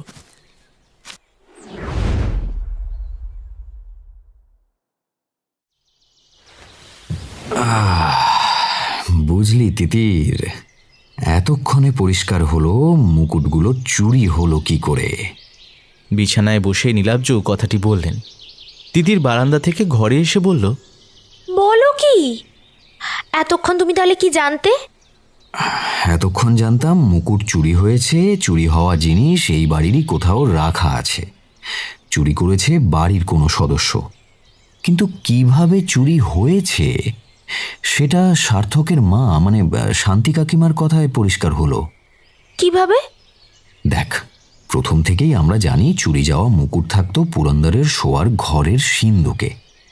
সিন্দুকের চাবি থাকতো পুরন্দরের পইতে বাঁধা। সেই সিন্দুকে কারও হাত দেওয়ার অনুমতি ছিল না। সেটা খোলা হতো বছরে 2 বার। এবার পুরন্দরের পইতে থেকে চাবি চুরি হয়নি যখন, তাহলে সেই চাবি দিয়ে সিন্দুক কেউ খুলবে সে প্রশ্নই আসে না। এদিকে সিন্দুক ভাঙারও কোনো চিহ্ন নেই। তাহলে তাহলে এর একটাই মানে দাঁড়ায়, কেউ ডুপ্লিকেট চাবি বা আসল চাবি দিয়েই সিন্দুক খুলেছিল। কিন্তু চাবি সে পেল কি করে? মাসখানেক আগে পুরন্দরের একটা ওপেন হার্ট সার্জারি হয়েছিল। পেসমেকার বসানো আছে বুকে। ওই সময় 1 সপ্তাহ মতো নার্সিংহোমে ভর্তি ছিলেন তিনি। আর চাবি রাখা ছিল শান্তির কাছে। তার মানে তুমি বলছো সেই সময় চাবি কেউ চুরি করে মুকুটগুলো বের করে আবার সেটা ওই জায়গায় রেখে দেয়? না, একটু ভুল হয়ে গেল। একই জায়গায় চাবি সে রাখেনি। কাকিমা আমায় জানালেন, চাবি তিনি সর্বদা নিজের আঁচলেই বেঁধে রাখতেন। শুধু স্নান করতে যাওয়ার সময় গেট থেকে চাবি খুলে দেরাজে রাখতেন। হাসপাতালে ভর্তি হওয়ার 3য় দিনে অপারেশন হয়। সেদিনও স্নান সেরে তৈরি হয়ে বাইরে বেরোবার আগে অভ্যেসের বশে দেরাজ খুলেন, কিন্তু চাবি সেখানে ছিল না। একটু এদিক ওদিক খুঁজতেই চাবিটা উনি পান বেড সাইড টেবিলের ওপরে। এই কথাটা উনি বাড়ির সবাইকে জানিয়েছিলেন? তখন সন্দেহ হয়নি ওনার? না, হয়নি। ওর বয়স হয়েছে, তার উপর স্বামী তখন হাসপাতালে ভর্তি অপারেশনের জন্য। এই সময় কি কারো চাবি নিয়ে মাথা ঘামাতে ইচ্ছে হয়? আর বেড সাইড টেবিলে চাবি পেয়ে উনি ভেবেছিলেন মনের ভুলে ওটা হয়তো ওখানেই রেখে গেছেন কোনো সময়। কিন্তু আমাদের ভুলে গেলে চলবে না যে কাকিমা চাবির দায়িত্ব পেয়েছেন তখন সবে 2 দিন। বুঝলাম। আচ্ছা, তখন বাড়িতে কে কে উপস্থিত ছিল? প্রশ্নটা একটু অন্যরকম হবে। বাড়িতে তখন কার কার অবাধ গতিবিধি ছিল। কারণ বাড়ির কর্তা অসুস্থ, তাকে হাসপাতালে নিয়ে যাওয়া ছুটোছুটি করা একা সার্থকের পক্ষে সম্ভব নয়। তাহলে তুই বল, পুরন্দর বাবুকে অসুস্থ অবস্থায় ঘর থেকে হাসপাতালে নিয়ে যাওয়ার জন্য কে কে ওই ঘরে ঢুকেছিল? আরে সেটা আমি কেমন করে জানবো? আমি তো তখন ওখানে ছিলাম না। সে তো আমিও ছিলাম না, কিন্তু আন্দাজ করতে পারি। পুরন্দর যখন বুকের ব্যথায় অস্থির হচ্ছেন তখন তার কাছে উপস্থিত রয়েছেন স্ত্রী শান্তি। তিনি চিৎকার করে সকলকে ডাকছেন। ঘরে এসে উপস্থিত হচ্ছেন সার্থক, শুভ্রা, মোক্ষ, দামু এবং অমলকান্তি। তারপর সার্থক, অমলকান্তি আর দামুর সাহায্যে তাকে নিয়ে যাচ্ছে হাসপাতালে। তাহলে এরপর ওই ঘরে দামু আর অমলকান্তির অ্যাক্সেস হয়ে যাচ্ছে। কিন্তু মামু, চাবি মিসপ্লেস হয়েছিল আরও 2 দিন পর। তাহলে সন্দেহের তালিকায় সম্রাট আঙ্কেল আর তার ফ্যামিলিকেও রাখা যায়? না, যায় না। কারণ বাবার অসুস্থতার সময় সম্রাট আউট অফ স্টেশন ছিলেন। ফিরে আসেন তিনি বাড়ি ফিরে আসার পর। ততদিনে চাবি আবার ফিরে গিয়েছে পুরন্দরের পৈতেতে। গয়না কিভাবে চুরি হলো সেটা তো জানলাম। এবার জানা দরকার, চুরি যাওয়া গয়না কি এখনো এই বাড়িতেই আছে নাকি পাচার হয়ে গিয়েছে? আচ্ছা, সেটা কিভাবে জানা যাবে মামু? সেটার জন্য একটা ট্রিক করতে হয়েছে। এই বাড়ির প্রত্যেকের ফোন নম্বর আর কল ডিটেলস আমি চেয়ে পাঠিয়েছি আমার এক বন্ধুর কাছ থেকে। সেটা এলে ব্যাপারটা বুঝতে একটু সুবিধে হবে।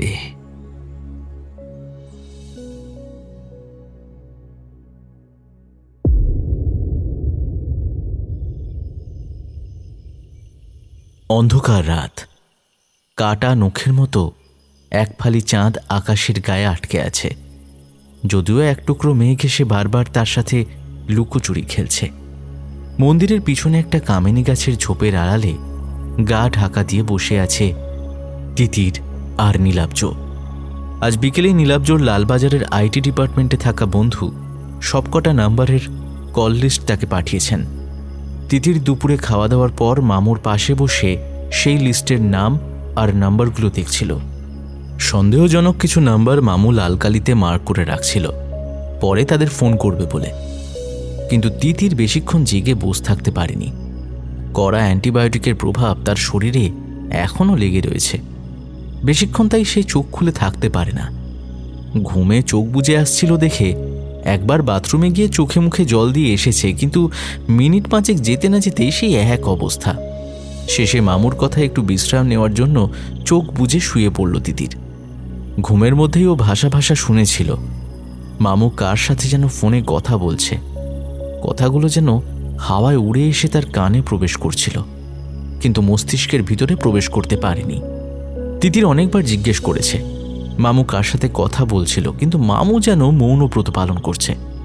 তিতিরও তাই আর অভিমানে নিজেদের কিছু জিজ্ঞেস করেনি কিছু। সন্ধে হতে না হতেই মামু তিতিরকে বলেছিল, চল একটু বেরিয়ে আসি। কোথায়? আরে চল না। সেই সন্ধ্যার মুখে এখানে এসে বসেছে ওরা। তাও প্রায় 2 ঘন্টা হয়ে গিয়েছে।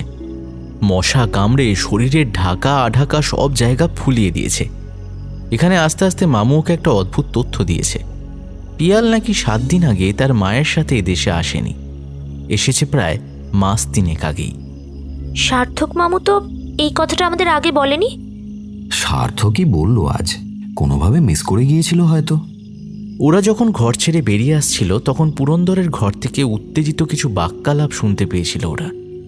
সাথে সম্রাট আর মালার গলার স্বরও পেয়েছিল। সম্পত্তির ভাগ নিয়ে ওরা ঝামেলা করছিল। নীলাব্জ ওদিকে কান না দিয়ে বেরিয়ে এসেছিলেন তিতিরকে নিয়ে। তিতির এখানে বসে থাকতে থাকতে অধৈর্য হয়ে একবার প্রশ্ন করতে গেছিল, এখানে আমরা কেন বসে আছি? চোর ধরতে, এখন চুপ করে বস। তারপরেও তিতিরের মনে অনেক প্রশ্ন এসেছিল, যেমন চোর মন্দিরের পিছনে আসবে কেন, গয়নাগুলো সে কোথায় লুকিয়ে রেখেছে, সর্বোপরি চোর কে। প্রশ্নের উত্তর তিতির পেল আরও আধ ঘন্টা পরে, যখন ঠিক ওদের সামনে দিয়ে পা টিপে টিপে একজন এগিয়ে গেল মন্দিরের দিকে। তিতির বিস্ফারিত দৃষ্টিতে দেখল সম্পূর্ণভাবে সে নিজেকে চাদরে মুড়ে মন্দিরের গর্ভগৃহের দিকে এগিয়ে গেল।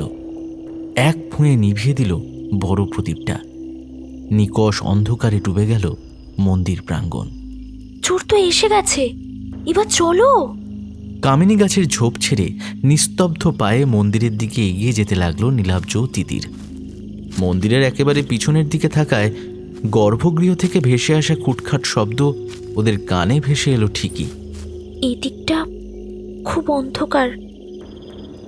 মন্দিরের চত্বরের আলোগুলো হঠাৎ বন্ধ হয়ে গেল কিভাবে? বন্ধ হয়নি, নিজের কাজের সুবিধের জন্য সে বন্ধ করে দিয়েছে। পা টিপে টিপে মন্দিরের কাছে প্রায় চলেই এসেছিল ওরা। তখনই ভিতর থেকে একটা ভারী বস্তুর পতন আর একই সাথে চাপা গলায় একটা আর্তনাদ শুনতে পেল ওরা। নীলাব্জ চট করে পকেট থেকে ফোন বের করে ফ্ল্যাশ লাইট জেলে গর্ভগৃহের দিকে এগিয়ে গেলেন। তিতিরও বাধ্য অ্যাসিস্ট্যান্টের মতো মামুর পিছন পিছন দৌড়ে ভিতরে গেল। ভিতরে যেতেই সেখানকার অবস্থা দেখে চক্ষু চড়ক গাছ। পিয়াল মাটিতে পড়ে আছে, 2 হাত মাথার উপর তুলে নিজেকে আড়াল করে রেখেছে, আর ওর সামনের হাতে একটা লাঠি নিয়ে মারতে উদ্যত অমলাকান্তি। হঠাৎ করে চোখে আলো এসে পড়ায় তার চোখ ধাঁধিয়ে গিয়েছে, আর তার সামনেই মেঝেতে পড়ে রয়েছে 3টে পান্না খচিত সোনার মুকুট। তিতির একবার মামুর দিকে আর একবার অমলাকান্তির দিকে পর্যায়ক্রমে তাকাতে লাগলো। উদ্যত মাঠটা কাঙ্ক্ষিত সময় পেরিয়ে যাওয়ার পরেও নেমে না আসায় পিয়াল হাত সরিয়ে নেয়। আমায় বাঁচান প্লিজ, আমায় বাঁচান, আমাকে মেরে ফেলবে, আমাকে মেরে ফেলবে। নীলাব্জ পিয়ালের 2 কাঁধ ধরে তাকে ওঠানোর জন্য নিচের দিকে ঝুঁকল। অমলাকান্তি যেন এই সুযোগের অপেক্ষাতেই ছিল। ক্ষিপ্র হাতে মুকুটগুলো থাবা মেরে তুলে দরজার কাছে দাঁড়ানো নীলাব্জকে এক ধাক্কা মেরে বেরিয়ে যাওয়ার উদ্যোগ নিল।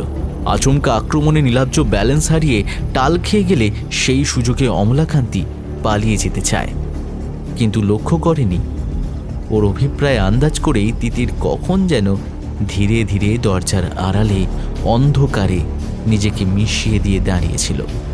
অমলাকান্তি বেরোতে যেতেই নিজের ডান পাটা একটু বাড়িয়ে রেখেছিল, আর তাতেই হোঁচট খেয়ে সে আছাড় খেয়ে পড়ে মেঝেতে। মুকুটগুলো তার হাত থেকে ছিটকে পড়ে যায় এদিক ওদিকে।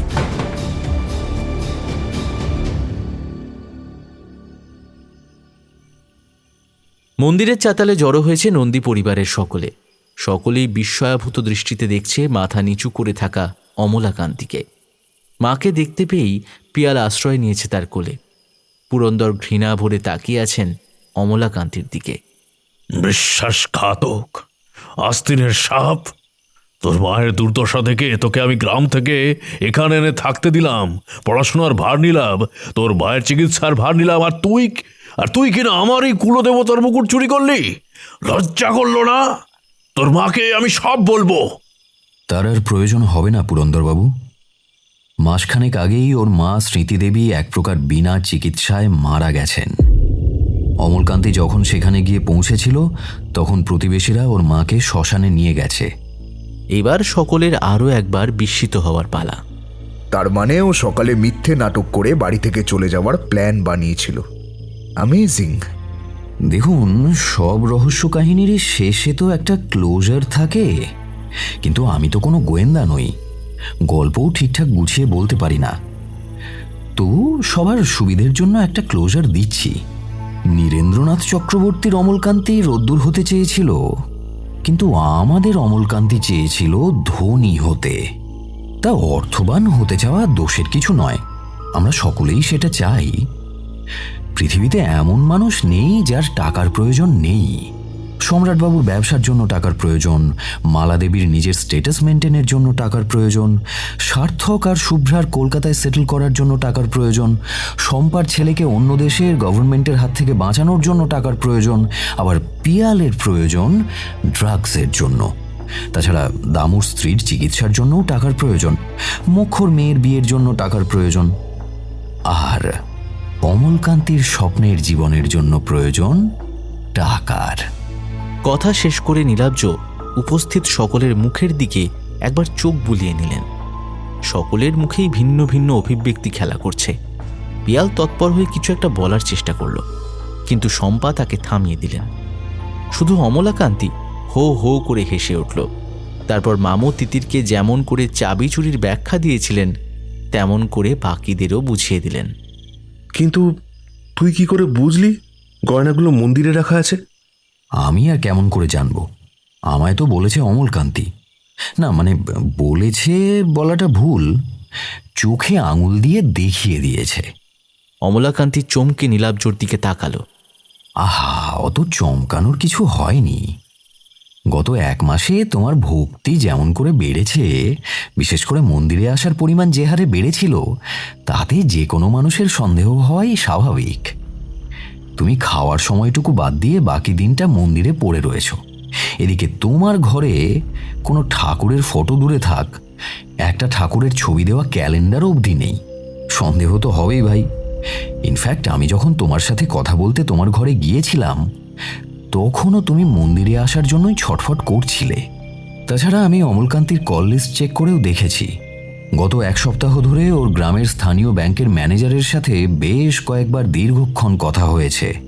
ম্যানেজারের সাথে কথা বলে আমি জানতে পারি অমলকান্তি ব্যাংকের লকারের জন্য আবেদন করতে চেয়েছিল। না মানে লকারের জন্য আবেদন করাটা অন্যায় কিছু নয়, কিন্তু হঠাৎ করে কোন গুপ্ত সম্পত্তি তার হস্তগত হলো যে একেবারে লকারের দরকার পড়ল। এখানে আমাকে সাহায্য করে মোক্ষ, অমলকান্তির গ্রাম সম্পর্কে মাসিমা। তিনি আমাকে জানান যে অমলকান্তির মা মারা গিয়েছে, এই কথাটা সেই বাড়ির কাউকে জানাতে বারণ করেছিল।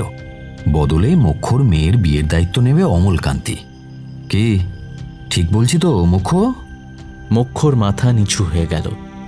এবার প্রশ্ন হলো, অমলকান্তি মুকুটগুলো মন্দিরের কোথায় রাখত, আর মন্দিরেই রাখলো কেন? দ্বিতীয় প্রশ্নের উত্তরটা বরং আগে দিই। মন্দিরে মুকুটগুলো রাখার একটাই কারণ, চুরি যখন ধরা পড়বে তখন সারা বাড়ি খোঁজা হলেও মন্দিরে কেউ খুঁজতে আসবে না। এক তো দেবতার স্থানে যা খুশি করতে দেওয়া যায় না, আর দ্বিতীয়ত দেবতার সম্পত্তি চুরি করে দেবতার থানেই যে লুকিয়ে রাখবে, এমন সম্ভাবনার কথা মাথায় আনা এক প্রকার অসম্ভব। এবার আসি কোথায় রেখেছিল। মুকুট লুকিয়ে রাখার ব্যাপারে অমলকান্তি কিন্তু সত্যিই বুদ্ধির পরিচয় দিয়েছে। মুখে বলে ব্যাপারটা ঠিক বোঝানো যাবে না, তাই যারা যারা ইচ্ছুক তারা আমার সঙ্গে গর্ভগৃহে আসতে পারেন। সার্থক, শুভ্রা, সম্রাট আর সাথে তিতির এগিয়ে গেল গর্ভগৃহের দিকে। মন্দিরে ঢুকেই আমার প্রথম খটকা লাগে এই পুরনো চামরটা এখানে আটকে রাখতে দেখে।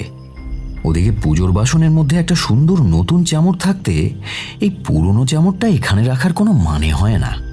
ঠাকুরের ব্যবহৃত পুরনো জিনিস জলে ভাসিয়ে দেওয়াই নিয়ম। দীপঙ্কর বাবুকে সে কথা জিজ্ঞেস করতে তিনি বললেন, নতুন চামরটা অমলকান্তির দেওয়া। তার মায়ের অসুস্থতার জন্য সে নাকি মানত করেছিল, তাই বলে পুরনো চামরটা ফেলে দেওয়ার দরকার নেই, মন্দিরেই সেটাকে রাখার ব্যবস্থা করে দেবে। আসলে চামরটা একটা চাবি। এটা ক্লকওয়াইজ ঘোরালেই। কথা বলতে বলতেই চামরটা ডান দিকে ধীরে ধীরে ঘুরিয়ে দেয় নীলাব্জ, আর সকলের বিস্মিত দৃষ্টির সামনে দেওয়ালের একটা টাইলস ড্রয়ারের মতো খুলে বাইরে বেরিয়ে এলো। যদিও সেই ড্রয়ার এখন ফাঁকা আর মুকুটগুলো রয়েছে পুরন্দরের কাছে। গর্ভগৃহ থেকে সকলেই বেরিয়ে এলো।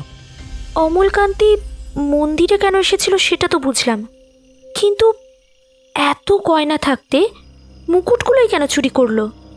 বাকি গয়না কেন নিল না? এতক্ষণ অমলাকান্তি নীলাব্জর কথা শুনে ফিক ফিক করে হাসছিল। এবার তিতিরের প্রশ্নে চিৎকার করে বলে উঠল, আমি চোর নই। ওই মুকুট আমার পরিবারের সম্পত্তি। জগৎ শেঠের উত্তরাধিকারী হিসাবে ওই মুকুটে শুধু আমার অধিকার আছে। আমার দাদু নিজের বাল্যবন্ধুকে এই মুকুটগুলো রাখতে দিয়েছিলেন, কিন্তু এই জোচ্চোর সেগুলোকে আত্মসাৎ করে বসে আছে। চুপ কর বেঈমান! মুকুটের বদলে আমার বাবা তোর দাদুকে টাকা দেয়নি? সেই টাকা তোর বাবা শোধ করতে পেরেছে? উল্টে তোর দায়িত্ব, তোর মায়ের দায়িত্ব আমার ঘাড়ে এসে চেপেছে। ভিখিরির বাচ্চা, লজ্জা করে না এসব কথা বলতে? অমলাকান্তি আরও কিছু হয়তো বলতো, কিন্তু সার্থক মাঝখানে পড়ে ওদের চুপ করিয়ে দিলেন। দেখ, তোদের পারিবারিক ব্যাপারে আমি আর মাথা গলাবো না। অমলকান্তিকে তোরা ক্ষমা করে দিবি নাকি পুলিশে দিবি সেটাও তোদের ব্যক্তিগত ব্যাপার। কিন্তু মামু, অমলকান্তি যে আজ আবার ফিরে আসবে রাতে, সেটা তুমি কেমন করে জানলে? খুব সিম্পল। যে সময় অমলকান্তি বাড়ি ছেড়ে বেরিয়েছিল তখন বর্ধমান যাওয়ার কোনো ট্রেন ছিল না, আর ও আমাদের বলেছিল ট্রেনে ফিরবে, তাই একটা আন্দাজে ঢিল দিয়েছিলাম আর কি। আর পিয়াল? ওর টাকার দরকার আছে ঠিকই, কিন্তু ও চোর নয়। নেশা করার জন্য একটা শান্ত নিরিবিলি পরিবেশের দরকার ছিল। তা মন্দিরের গর্ভগৃহকেই ওর সেই আদর্শ জায়গা মনে হয়েছিল। এমনকি যে লোক দুটো বাড়ির চারপাশে চক্কর খাচ্ছে তারাও ওই নেশার জিনিস সাপ্লাই দেওয়ার জন্যই ঘুরঘুর করত। শম্পাদেবী, প্রভাব খাটিয়ে কিংবা টাকার জোরে আপনি ছেলেকে রিহ্যাবিলিটেশন সেন্টার থেকে ছাড়িয়ে আনতেই পারেন, কিন্তু তাতে আখেরে পিয়ালেরই ক্ষতি।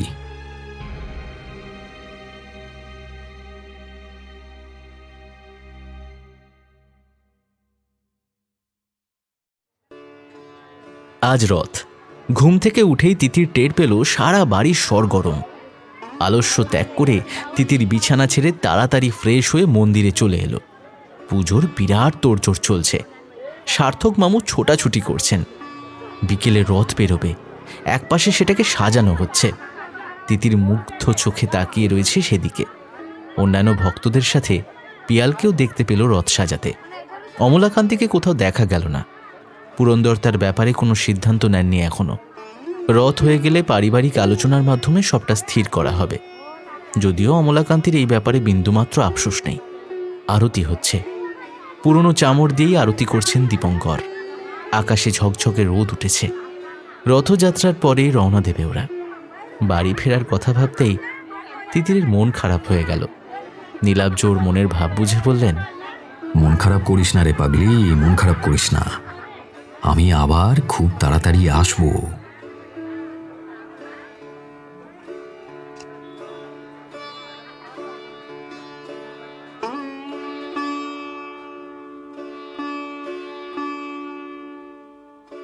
শেষ হলো আমাদের আজকের গল্প নীল মাধব রহস্য।